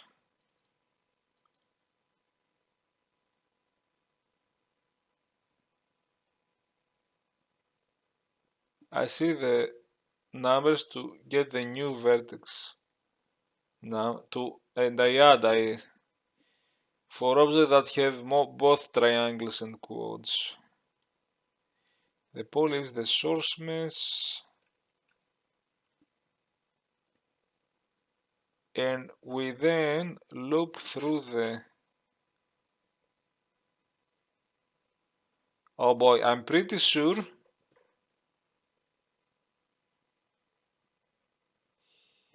Yes. Oh yeah. Okay. This is new. This is something I did 2 days ago as a hack. But that tells me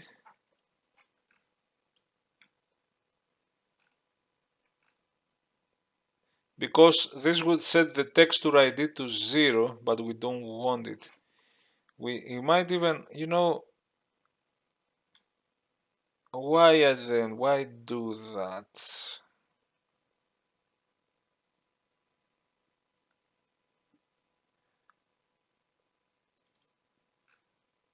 Why not just mimic what we did when we first created the skybox and we didn't call the set all, but we called this one and also update poly text data maybe. We're not gonna do update text poly data this time because we don't want the default texture regions. We want to hack our new ones based on the old ones. So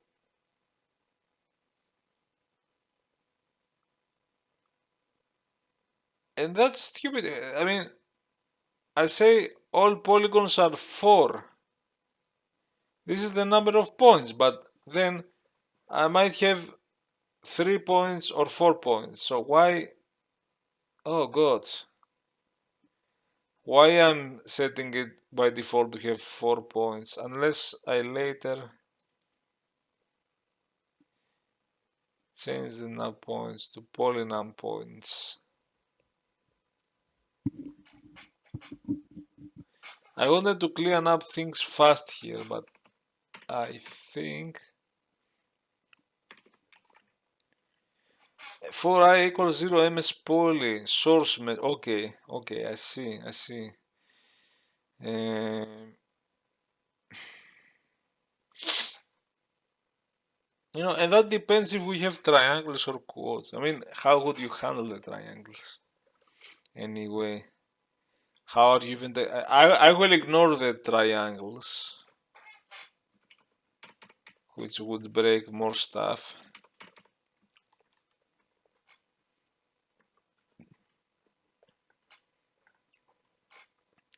Here, we do add 4 quads.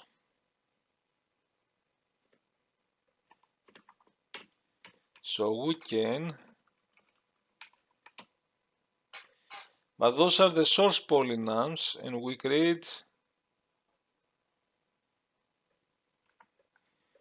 have created 4 for this, so this is going to be 4 by I.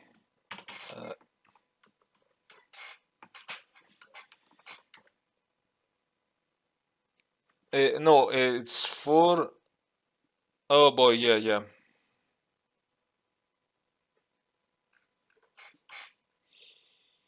We have a J. What are we using the J? The outside.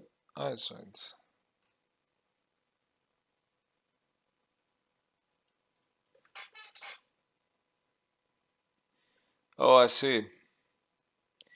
We do it for the 4, which is. Aren't we having.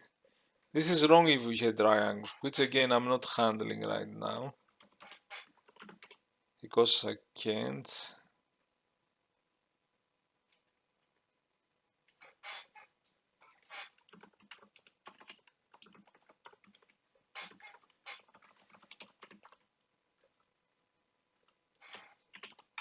Yeah, this is a bit moot here. And this was a hack, but it's not correct. I just, okay, this was a hack to see different textures, subregions. So it wasn't correct, obviously. So it's 4i plus j.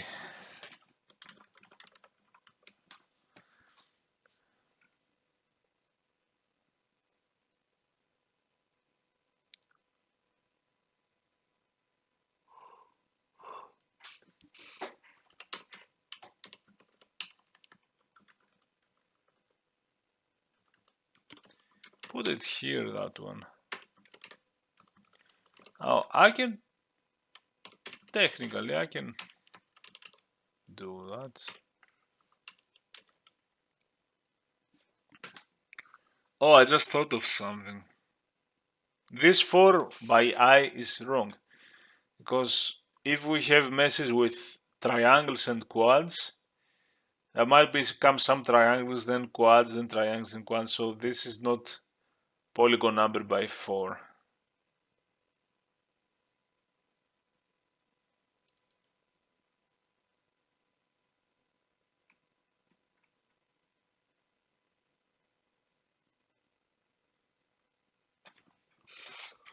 Also, but that's not a mesh poly I. That's, I'm confusing myself. MS source mesh. There is no MS poly. Where is the destination mesh? Ah, here. Okay.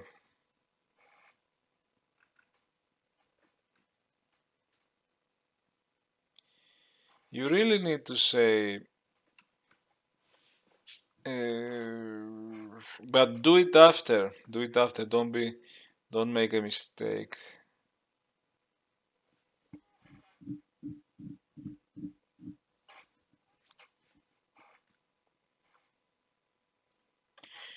Okay, this could be broken. Okay, I'm going to do this thing for the C part. This could be broken in another function or not. In B, I don't like this little B here.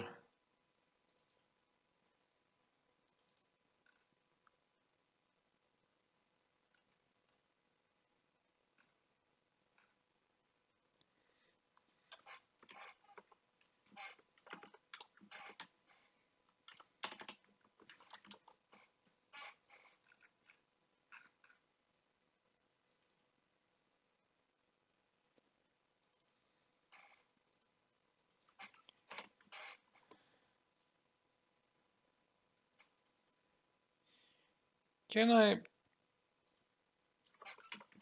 call it? I'm going to rename so that we know what we're talking. This is the source poly, because we are going to be confused. This is going to be the destination poly.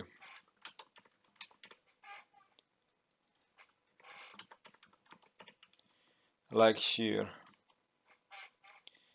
And here we used to have the source poly. Now, I was going to say DST poly, DST mesh poly, but this is not initialized even. We have to do it after here, so I'm going to do it here. DST poly. That's why I put the brackets so that I can have some arguments here isolated. DST mesh poly. Because this one now, it might have 3 points, 4 points. It reads the 3. The point by point,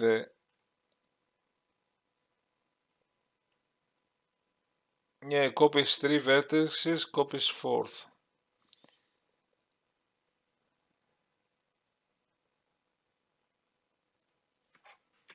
You'd have to do just DST poly.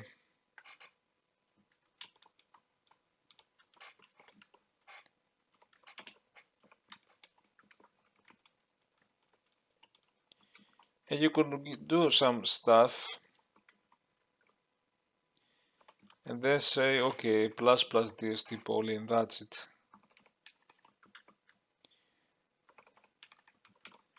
That would be better. So that depending on the points, yeah. Now I say I don't know. Okay, this is the part that we have to regain, yeah, keep the source poly.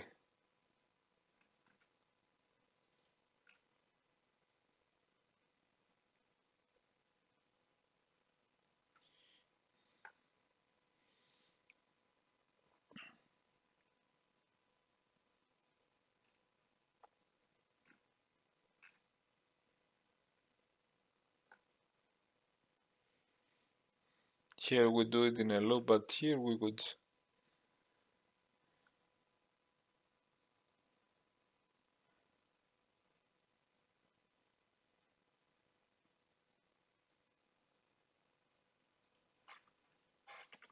really. I don't like to put this, I think.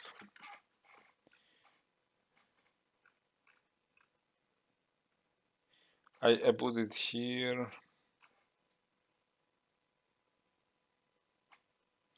Hope I'm not making a mistake with this resistance to use, and I can do plus pressures poly. I think I can easily scrap this one.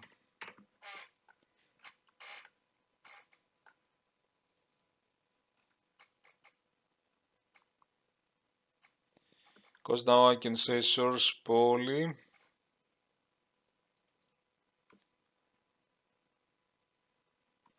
For each of them, source poly texture ID. Oh, there is some auto completion, but it's in the file maybe. And this is 0 pal ID because we don't use. So maybe that's a good idea.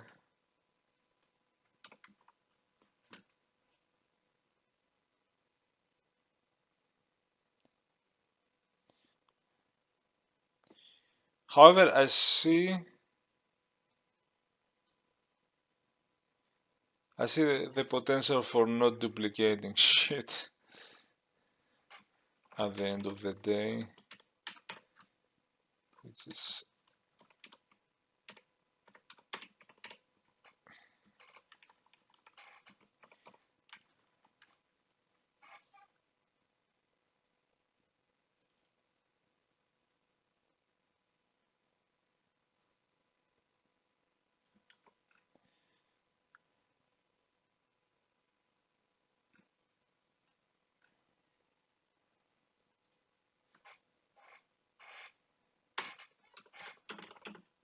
num points, because I like my const. I like to put some spaces sometimes so that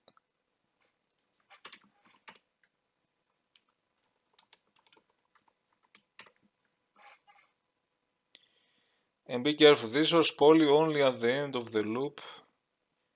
Nothing breaks continues from the loop so that it doesn't. I think we will be fine.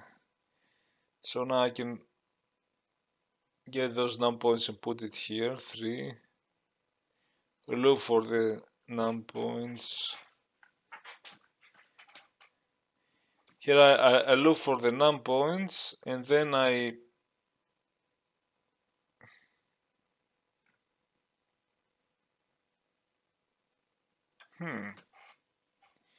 Isn't that weird? Let me think about it.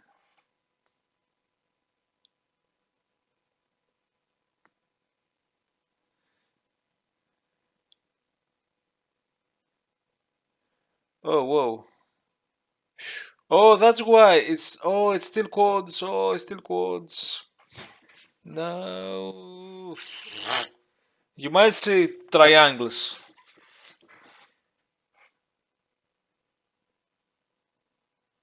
Yeah, man.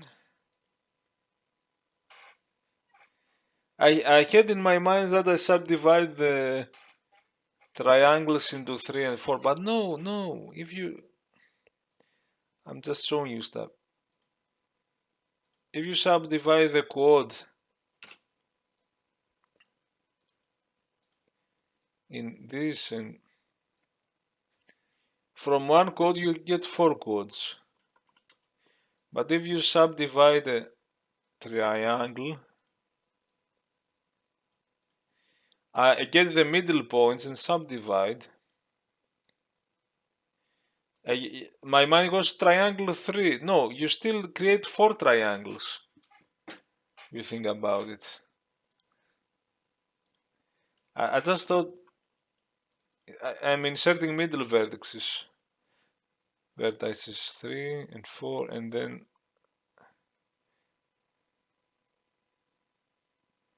there's this B. 1, 2, 3, 6. There are total 6 vertices though.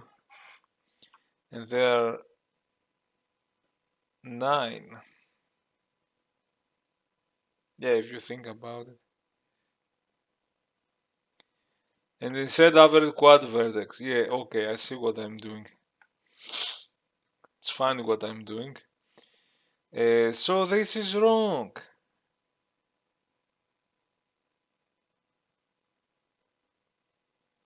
This is always 4.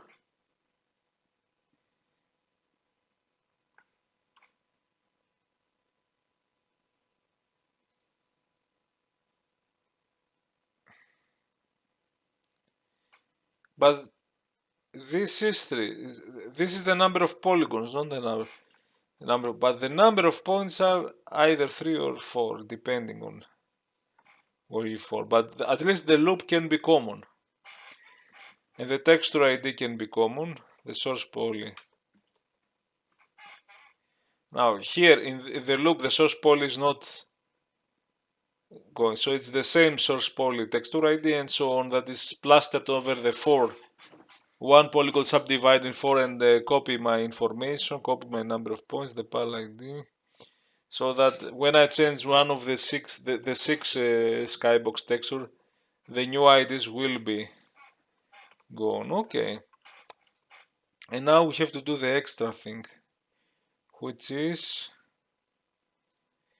we must finish that. All the texture shift. Oh my god. Look, if we at the end, if we call update mesh cell, it's going to calculate the new texture shift based on the new subtext width and height. Let's go and update it. That's the magic. I lost it again. It's procedural generate. So at the end of the day,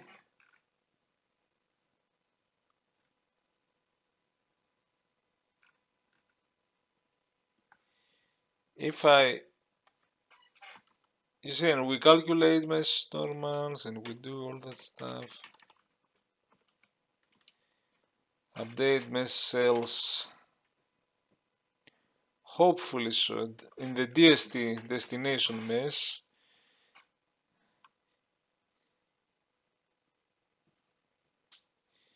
That's why I didn't do source mesh free. I was gonna do a free mem of the source mesh, but I have to create a distractor because I have to navigate through the source mesh and erase all the old stuff. Okay, that's something I should do.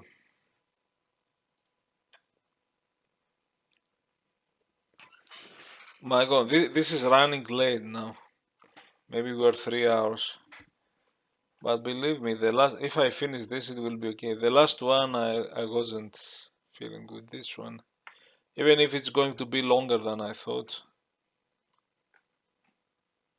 I mean, it's fine for me. That's how much coding session takes sometimes. Unless I'm really efficient and that I stop talking because I'm talking. When I'm live streaming, I'm talking.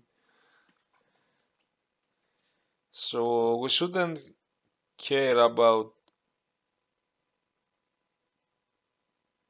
and I'm setting those ones because we are going to, but we should care about those ones, which will affect those ones after we update. And let's see if it's easy working with this one instead of directly in the cell. Just change this and give them to the update cell.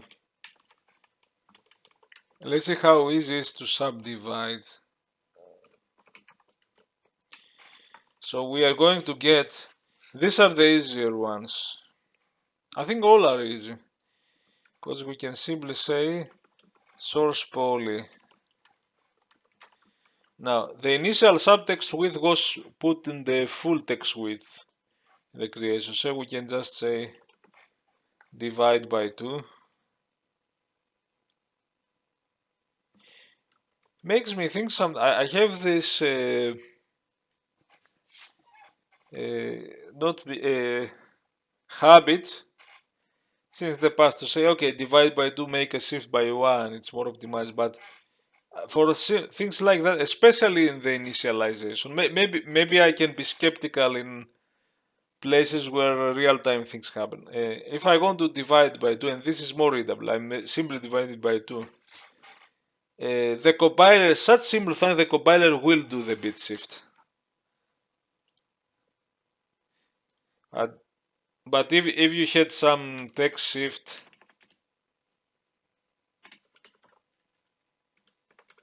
power of 2,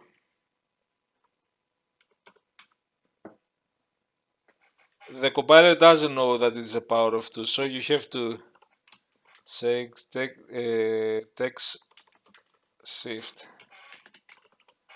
If you have some table, you have to be careful, but it's pretty certain that sometimes you have to be skeptical, but I think I'm seeing some of my habits that say I should write like that. I should stop being afraid. I mean, there might be other places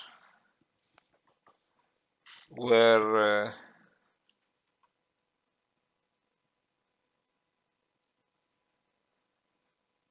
you have to be careful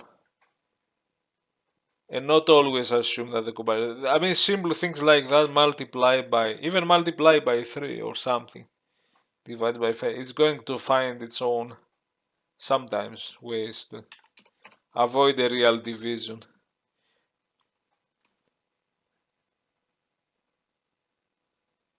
Anyway, so this could be get the width divided by, oh, and this one, okay, this one,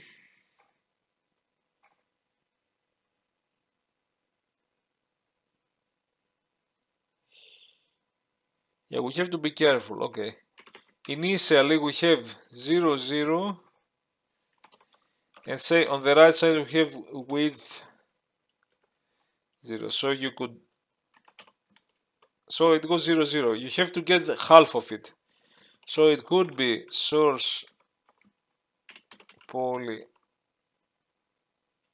offset u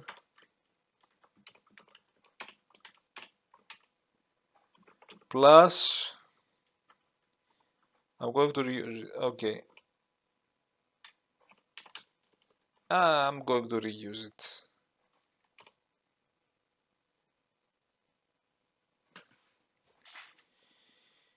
That might work. Okay, let's do it like that so that I don't do the division twice. Although the compiler might be clever with that. So that could take you from its original corner plus half plus the new width. So it will take you in the middle with half 0. But what happens if those quads, we pass them for a second subdivision? Then it will take, but those values will, that's the good thing, will be updated. Now this will be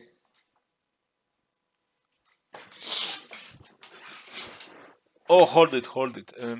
I see.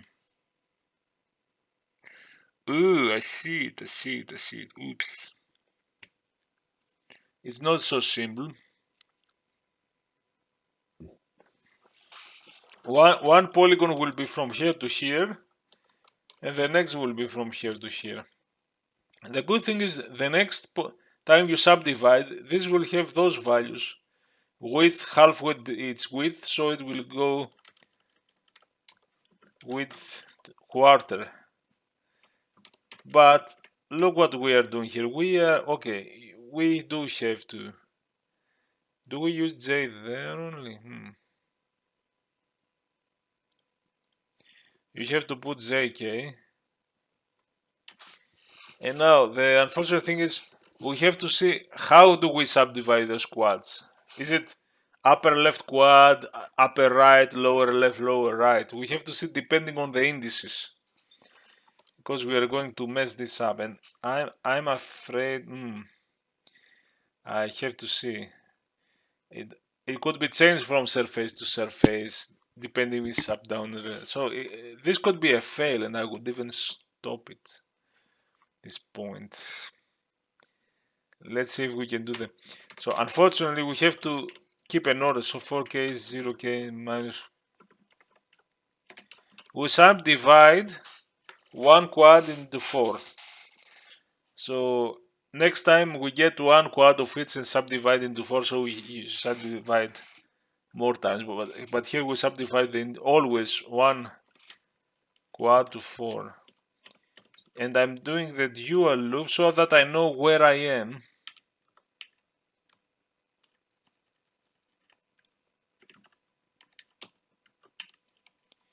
If you get me.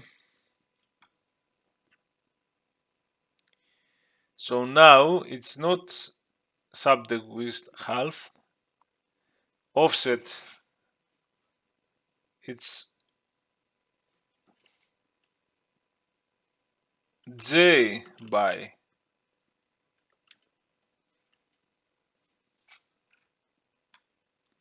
We can call this U and V so that we know what we are talking. And V is vertical. So we easily think, okay, use the horizontal texture coordinate. This is the subdivision, 2 by 2. 2 by 2 quads from one quad. So we will alter from the original offset plus half or 0. U and V. And I think that would do it. Now, if everything is correct, we have updated. The shift is going to be updated from the update mesh cells, and hopefully the update mesh cells is not gonna mess.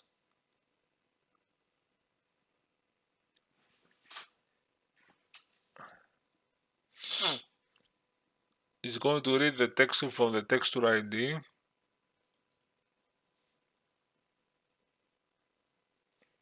The cell, of course, is going to update the text shifts from the subtext width, which we have affected the subtext width to be half of it, but the texture, the original texture width, we don't touch it. That's the idea. Because the text width or the text height are still going to play a role. Okay, this is the feedback, we don't care. The way we did it before. The offset UV will play a role and so on. I even updated the plot pointer. Even if I don't have a palette. Maybe that's not necessary if I don't have a palette.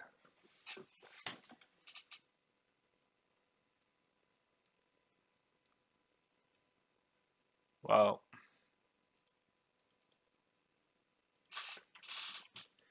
I can say if text pal.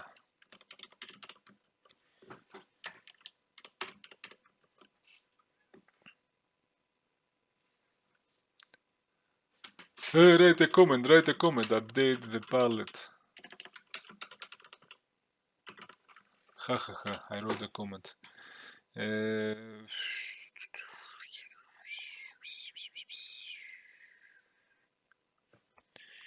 Because if we have 16-bit, maybe this is null. How did this not crash if it's null? Huh. Huh. Unless I have some dummy array. Huh. How did... Weird. So, is this going to work? I don't know. Here is the scary part now. Now I'm doing a few subdivisions on the skybox. One from 1 to 2 by 2. Oh, okay. No, not exactly. Oh, but at least the texture ID is, we have the bottom, the top. Okay, let's see. It's the same.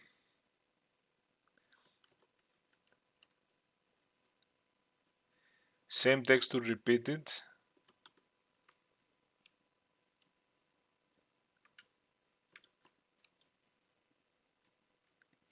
Wait, I'm confused. Is it 2 by 2?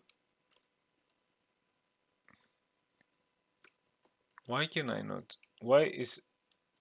this is that upper part is connected to theirs. That's why you cannot see it.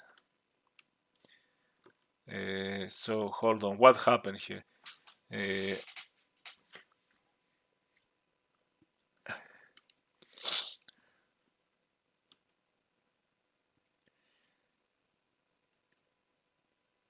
Do you think the texture IDs are right? Okay, now I can run a second subdivision and see, because I can see it's like the other part never happened. Oh, and I might know. It's the same again. No offset, no subdivision. I might know. At least the different texture IDs are passed.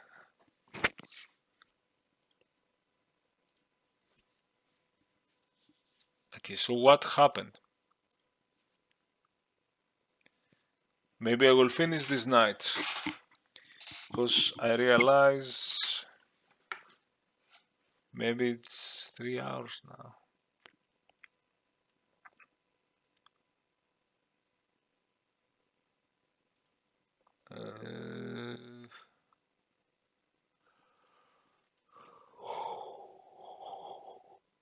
I have a theory.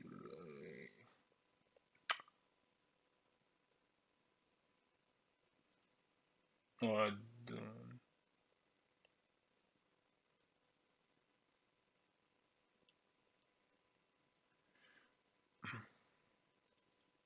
Plus v plus u, okay.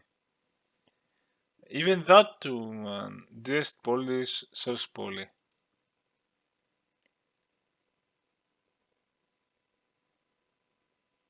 Did that happen?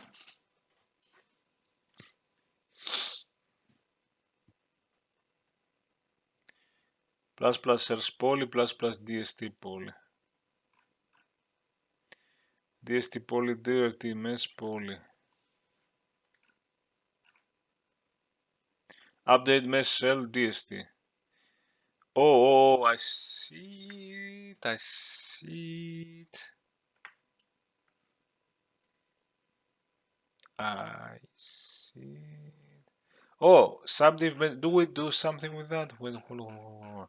This is something we added, but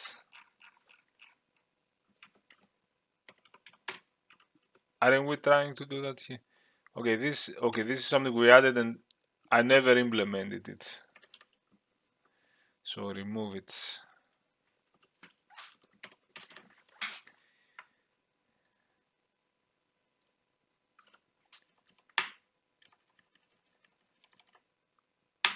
It's not the fact that we don't clean up the header stuff, is it?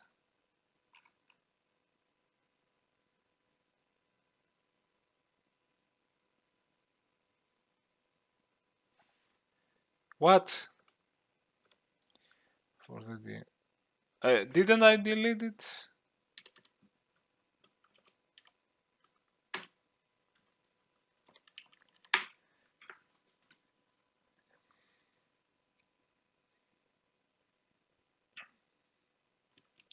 Okay, let's go back. It's the same mess.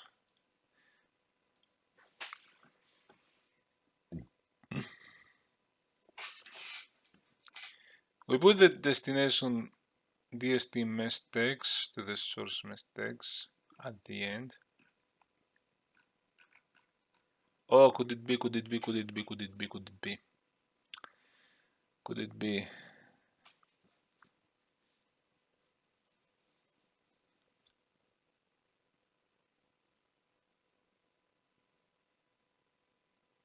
Someone is trying to read that somewhere. Even though, yeah, that must be it, because the DST mesh.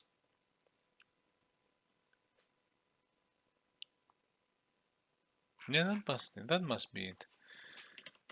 This is the big text, big texture. I don't know, put it here.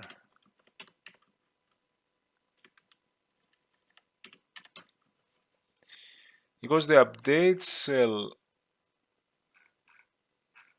will read the text, and if we haven't set it, what will it do? Maybe it's that.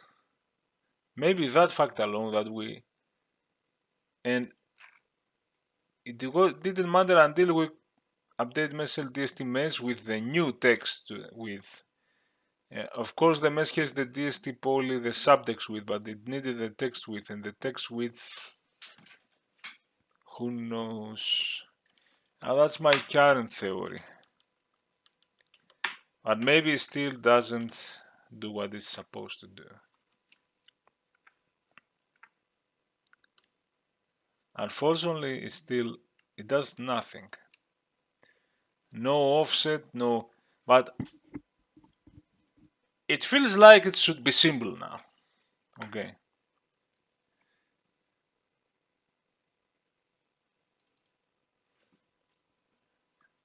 Update mesh cell DST mesh. But then I'm calling prepare cell list again. That's the other thing. Maybe this is canceling things. I do this call thing and then see, that's the problem. But wait. Oh god, this is the one. Yeah. This is the one that you call when you initialize.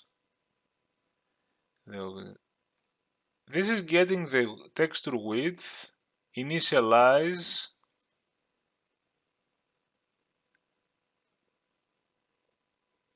This is initting the cell. Set up cell data.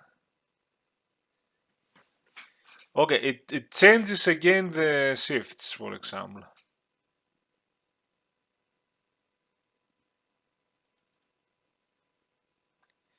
And does it not change the init cell? Okay. Oh, you call init cell with text width, text height, and init cell will change the W offset and all that stuff.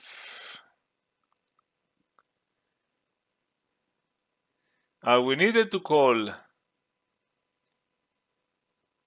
Do we need to call the prepare cell list? We might need to call the prepare cell list because it does some other stuff. Do we need? We call the update mesh cell. Do we need init cell? What does init cell again? Is it also allocating for the cell space? Because if we don't do it, come on, where is it? Not in its cell width. Where is the in its cell? What the f?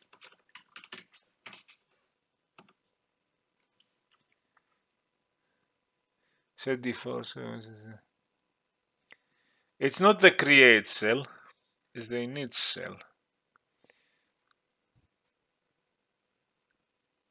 Don't we create the cell?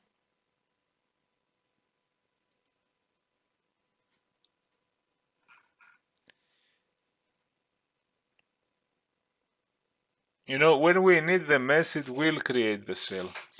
So yeah, this is why it doesn't work, because now could we let that run? It might do stuff and do the update after.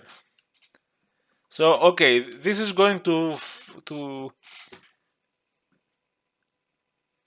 and the other thing is,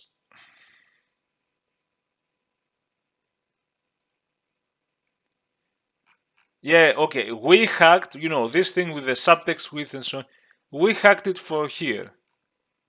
Why not here? Or I should unify this. Some of the standard things happen here, because some of the things are happening here. It gets the texture width. Yeah, that's it. Here it gets the subtext width for the same stuff. Yeah, okay, I'm not gonna do it in this video, but later my work is to see if those two could be one thing. And the differentiation we want the above is that here it's going to do extra stuff.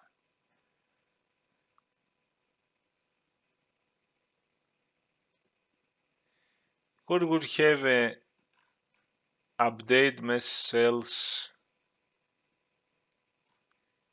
in a way maybe I have a boolean and num that says do not update this, update that.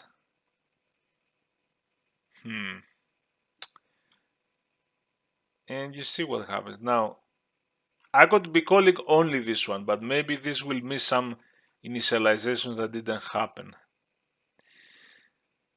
So I guess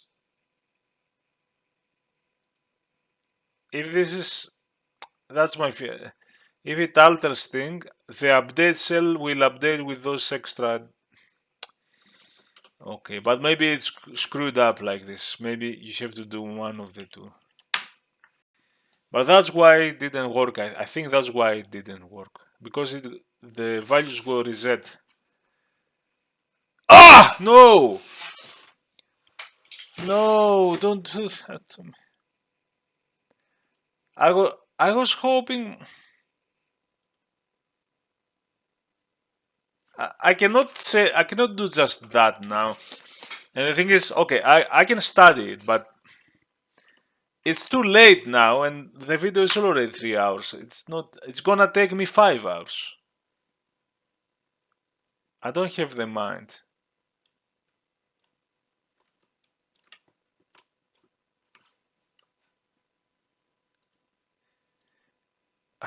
You have to do that, but why doing this both? Oh my god. Why would that break it and crash it?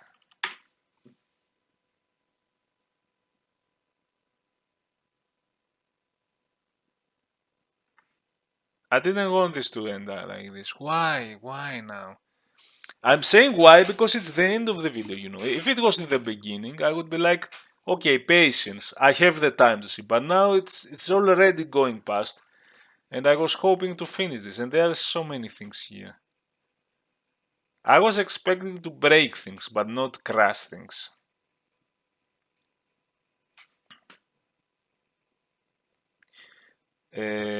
Since we do prepare cell list with the initial, the other option is fuck this.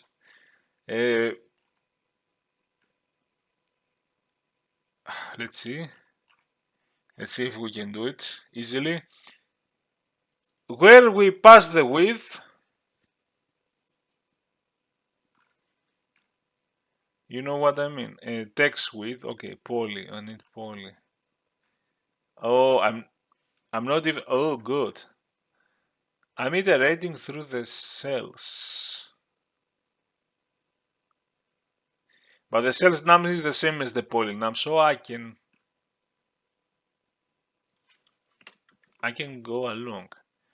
Say, you know what? I'm not iterating through the.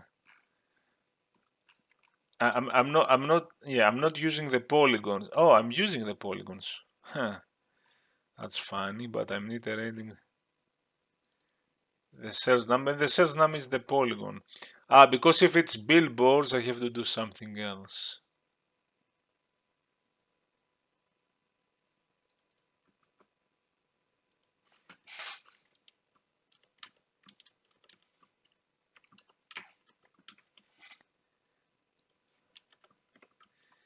Damn you now. Why not? What I do on update cell list, the extra stuff, why don't I do that and only call that? And I don't understand why it oh, maybe, okay, maybe it does crash.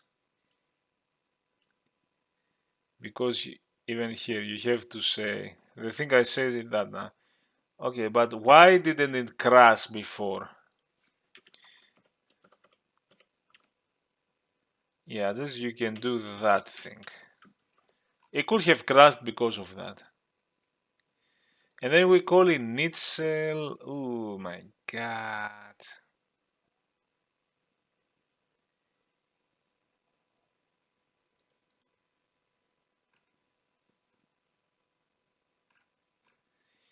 Oh boy.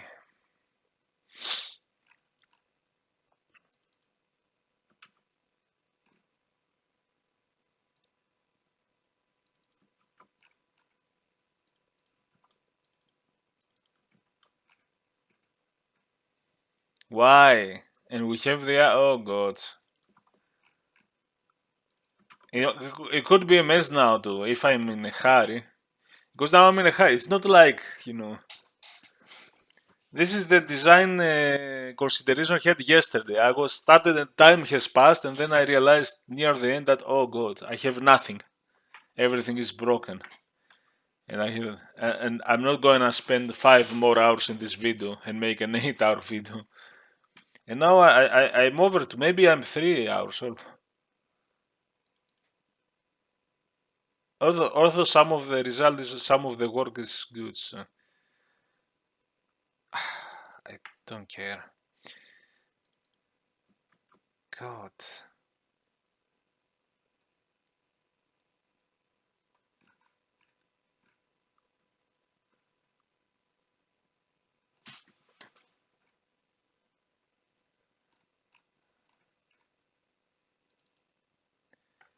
That's unfortunate.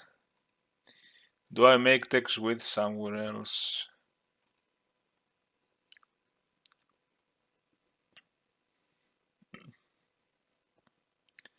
The problem is that I will go set up cell date. I have to see everything.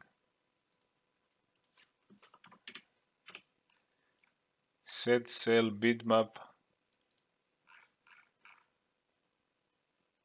That's okay because I'm. Oh god, is it?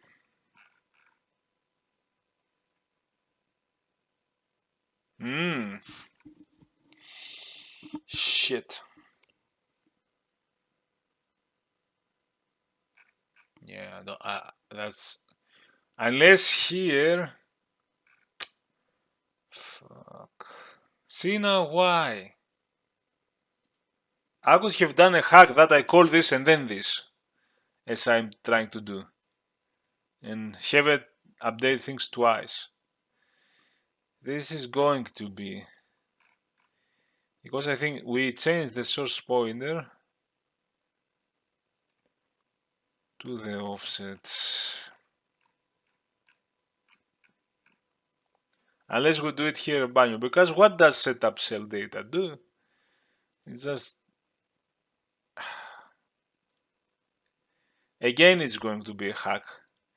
For the purpose of this video, It's going to be a hack just to finish the video, just to make it work. I'm annoyed that I'm near the end and it crashed. Because that could be a hacky solution, to call this one and then call that one again anyways. And I don't have time to see why. Now I lost my mind now. And they need cell. We do even they need cell now. With set cell BPP, okay, set cell time. We don't care. Init cell height, init cell width. Oh fuck.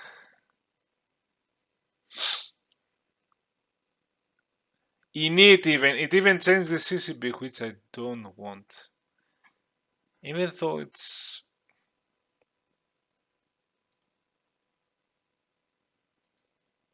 The real question is why...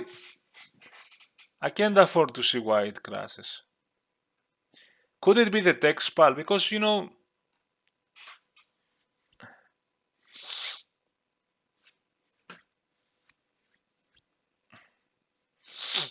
Now, I can pass the subtext width, but again, they need this changing. You will have the set cell width.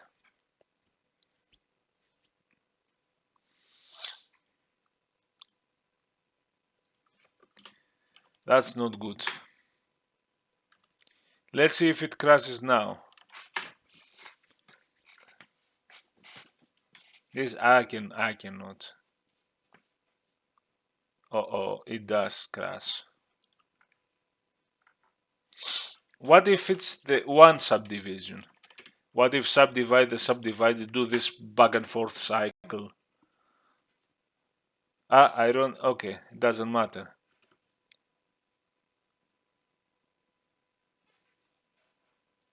It's a different kind of crash.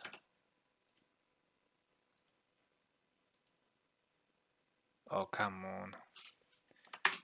Let's run this. Is it the same crash? I might just upload the video at this time. I don't want to scrap it the second time. And see, okay, at least you see the process.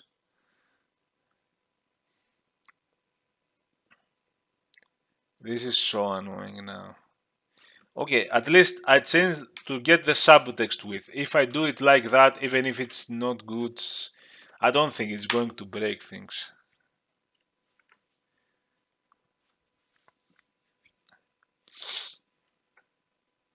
Oh my god, even... Okay. Hold on, hold on, hold on, hold on. Hold on, hold on, hold on. Hold on, hold on, hold on. Is it that? Why?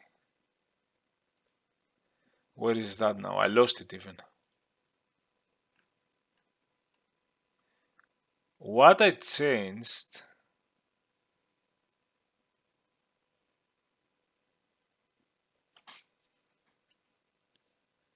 was to use this text sub width.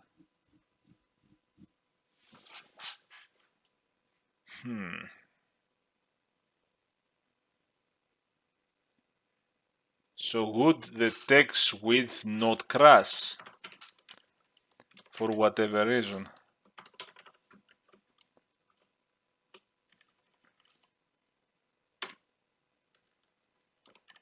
This is so annoying now.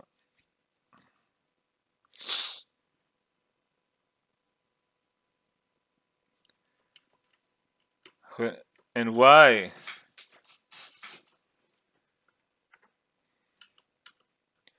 Let's put only that.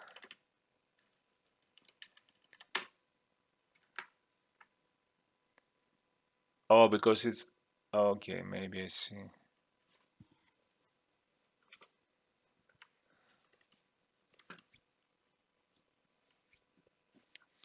Is the poly...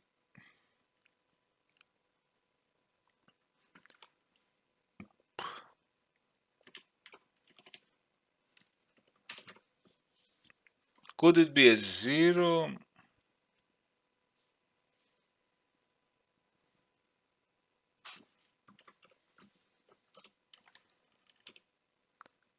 Could it be a 0? I can't even debug right now.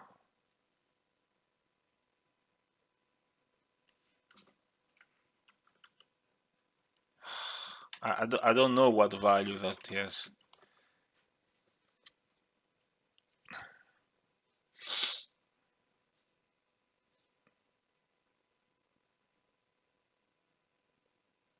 My God, now. My God, why?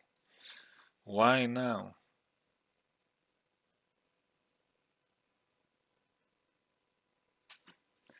Why can I not just do that and be done with it?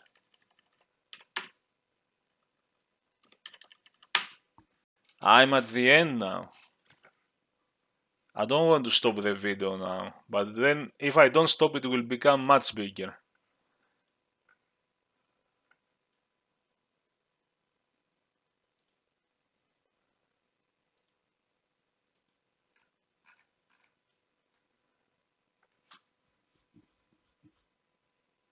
Why would that crash after and not before?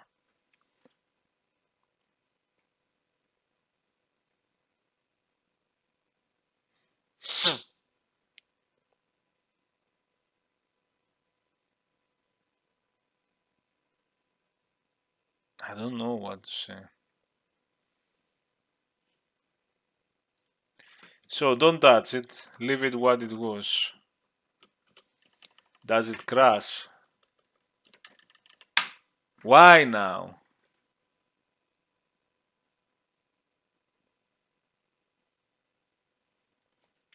It doesn't crash, but of course things are getting crazy. I can't even print stuff. Is it just calling those?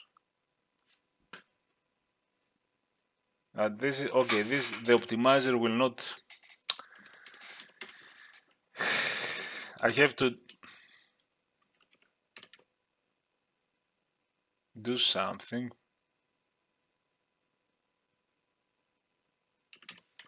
I don't know, something like that. I need to see if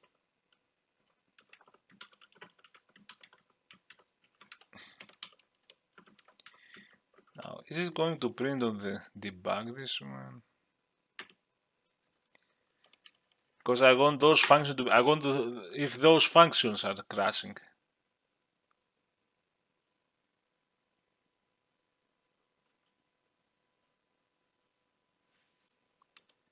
Does the Opera with the debug, is it going to print or do you need to do print debug?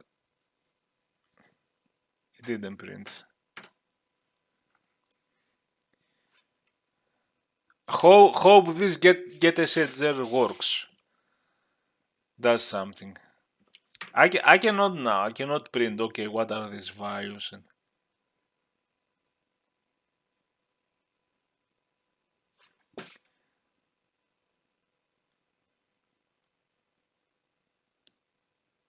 this is so annoying now.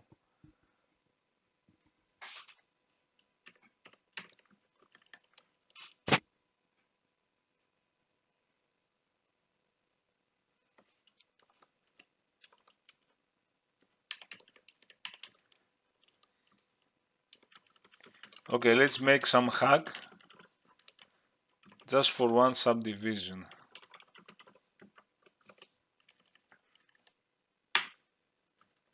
This is so annoying because I was going to finish the video. I was near the end. This is simple now.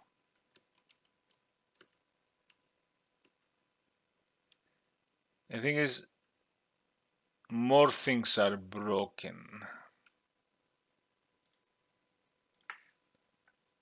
It's not just.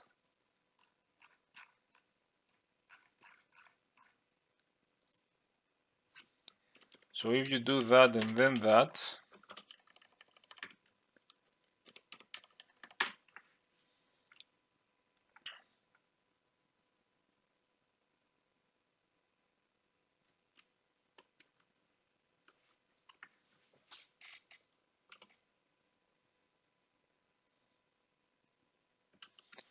But if you do the other way around,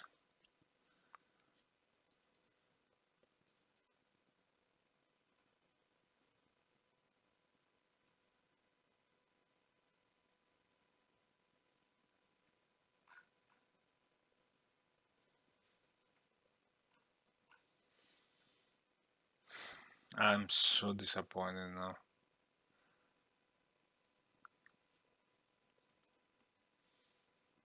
Let's see, we're doing something wrong here.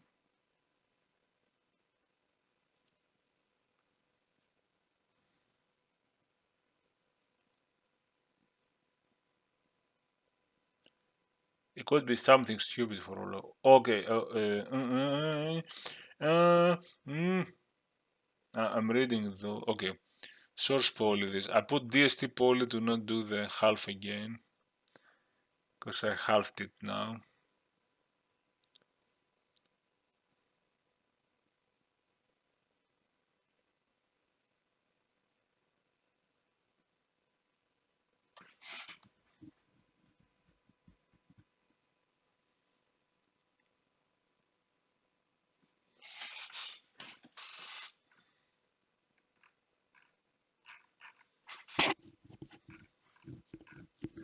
Okay, actually, let's do some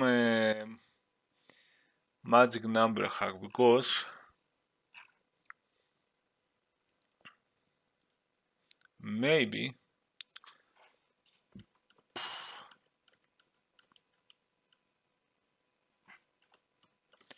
what if something is read wrong here? MS poly I. Do I do plus plus poly? No.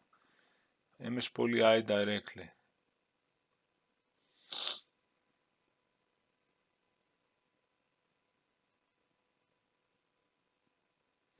What if these are not good numbers?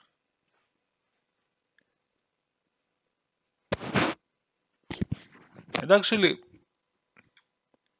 okay, how are these filled the first time? Subtext with, okay, I iterate.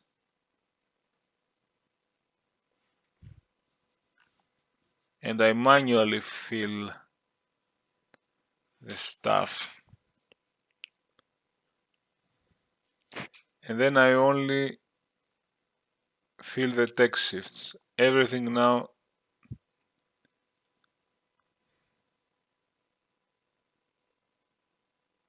isn't it so?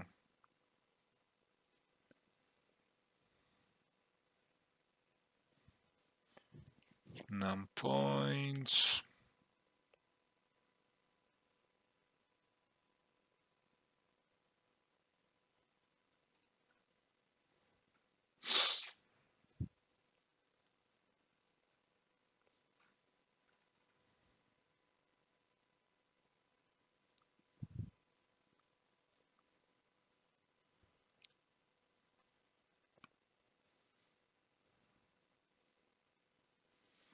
Unbelievable now near the end.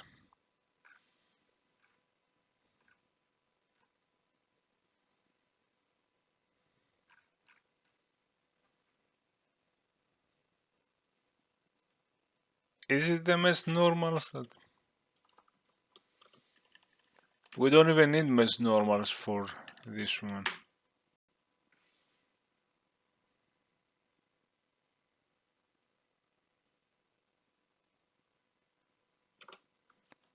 Unbelievable. Now if we subdivide one, okay, I'm gonna hack it. I'm gonna hack it just to see if it works. I assume that texture started. Oh boy. Oh boy. I can just.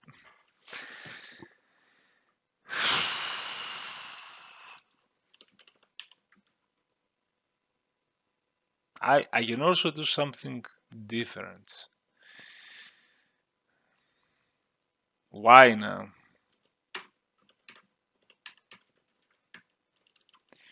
I'm gonna assume that it started 256, so it's 128.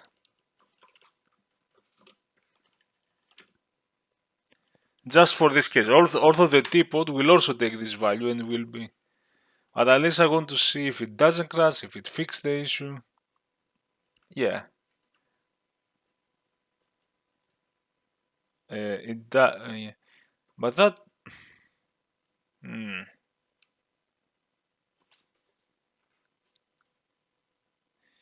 Now there could be more stuff. So if I put this one, what should be the original value?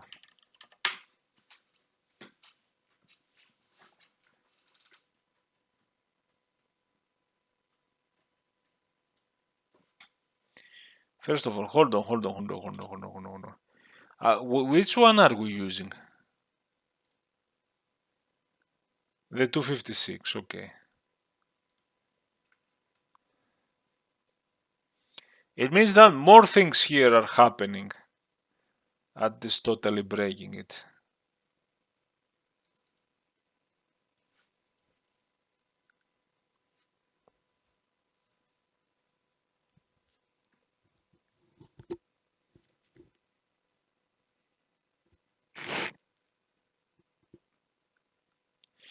Poly offset U, epitext BPP.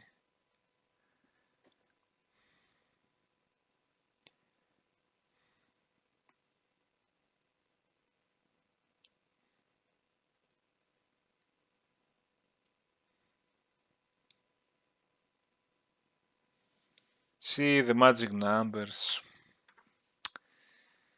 Oh god.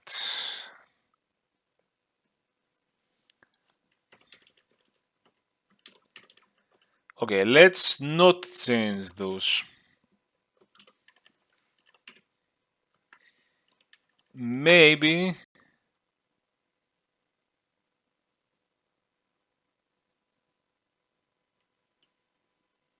No. Okay, which part breaks it?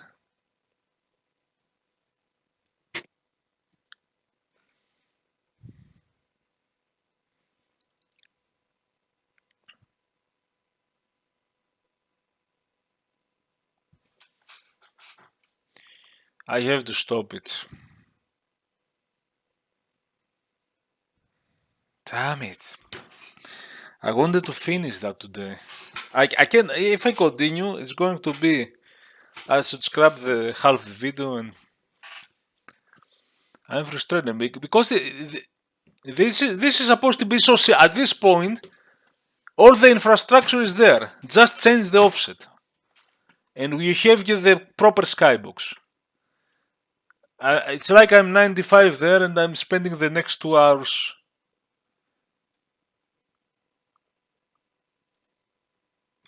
I don't want to scrap this video.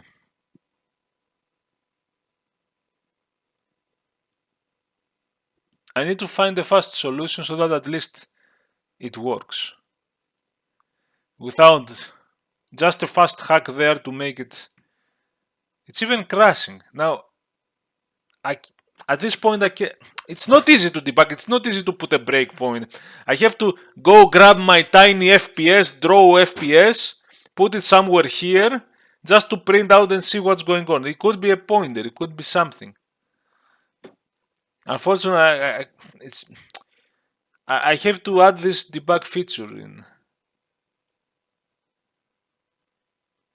If I'm not in a hurry, I can do it. But if I'm in a hurry now, this should be working. And the thing is, okay, if I change the order, this is going to invalidate, unfortunately.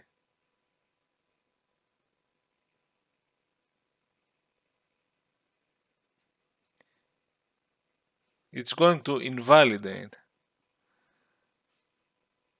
the whole thing.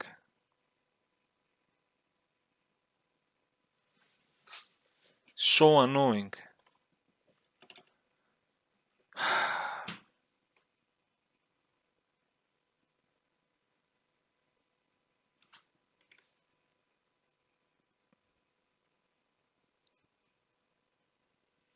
If I don't do this, you're not getting stuff.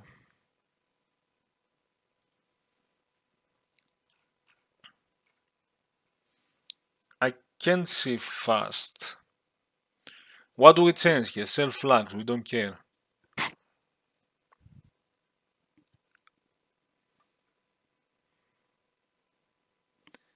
It's those with the text width and all that.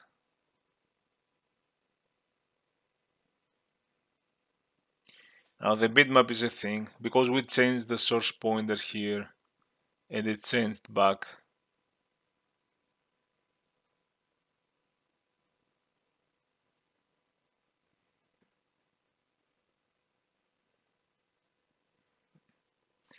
I'm thinking of a canning thing.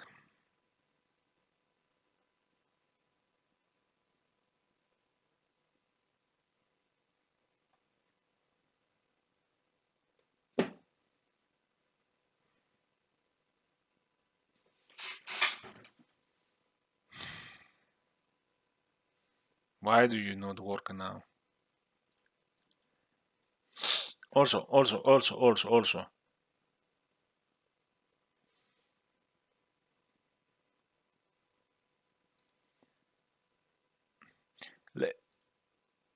Let's make a little hack.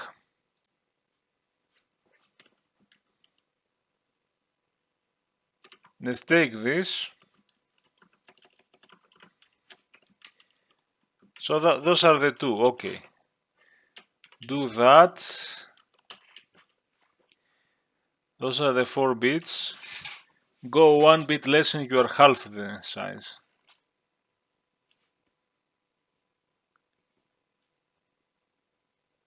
But this is not going to.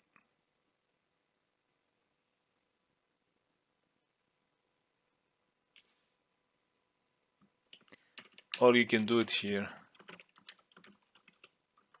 We don't use it for anything else.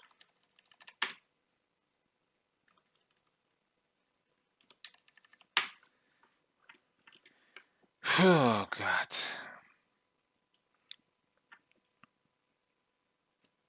Yeah, it broke that.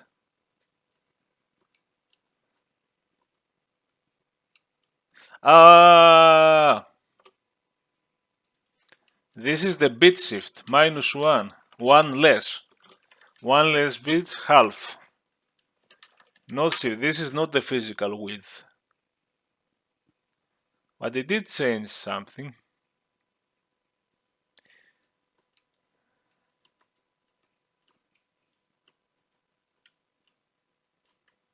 Why? That weird thing shouldn't happen, though. I don't know if it did anything. Do we subdivide? Why now? Okay, maybe I know. Because this is a hack and it's not the complete hack.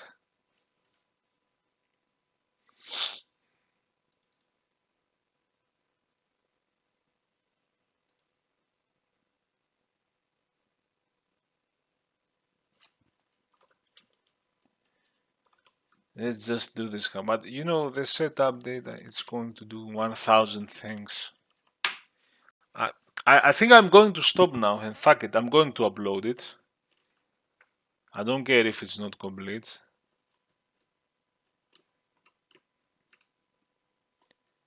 I have to carefully investigate this. It's not going to work like this.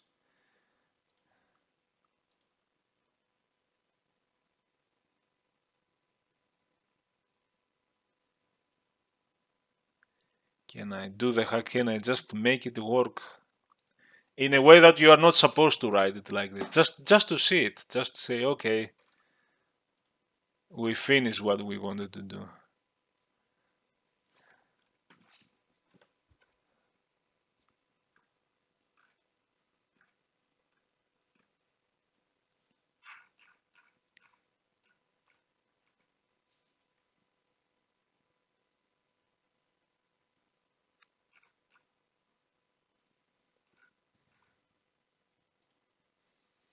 No, you need a lot of stuff.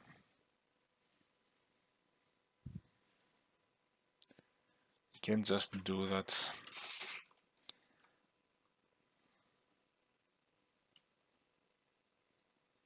God damn it now.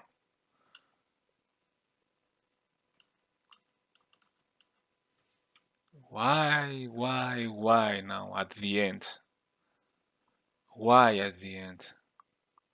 What is your problem now to crash at the end?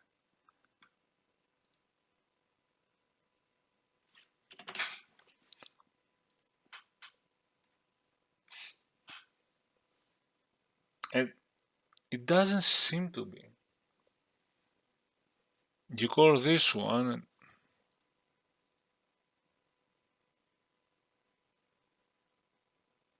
I don't want to go to that one now.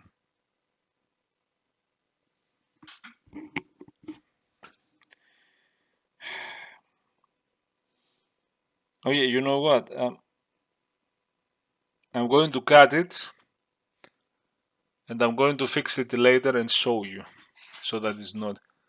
Maybe I'm going to cut even a lot of video. We'll see.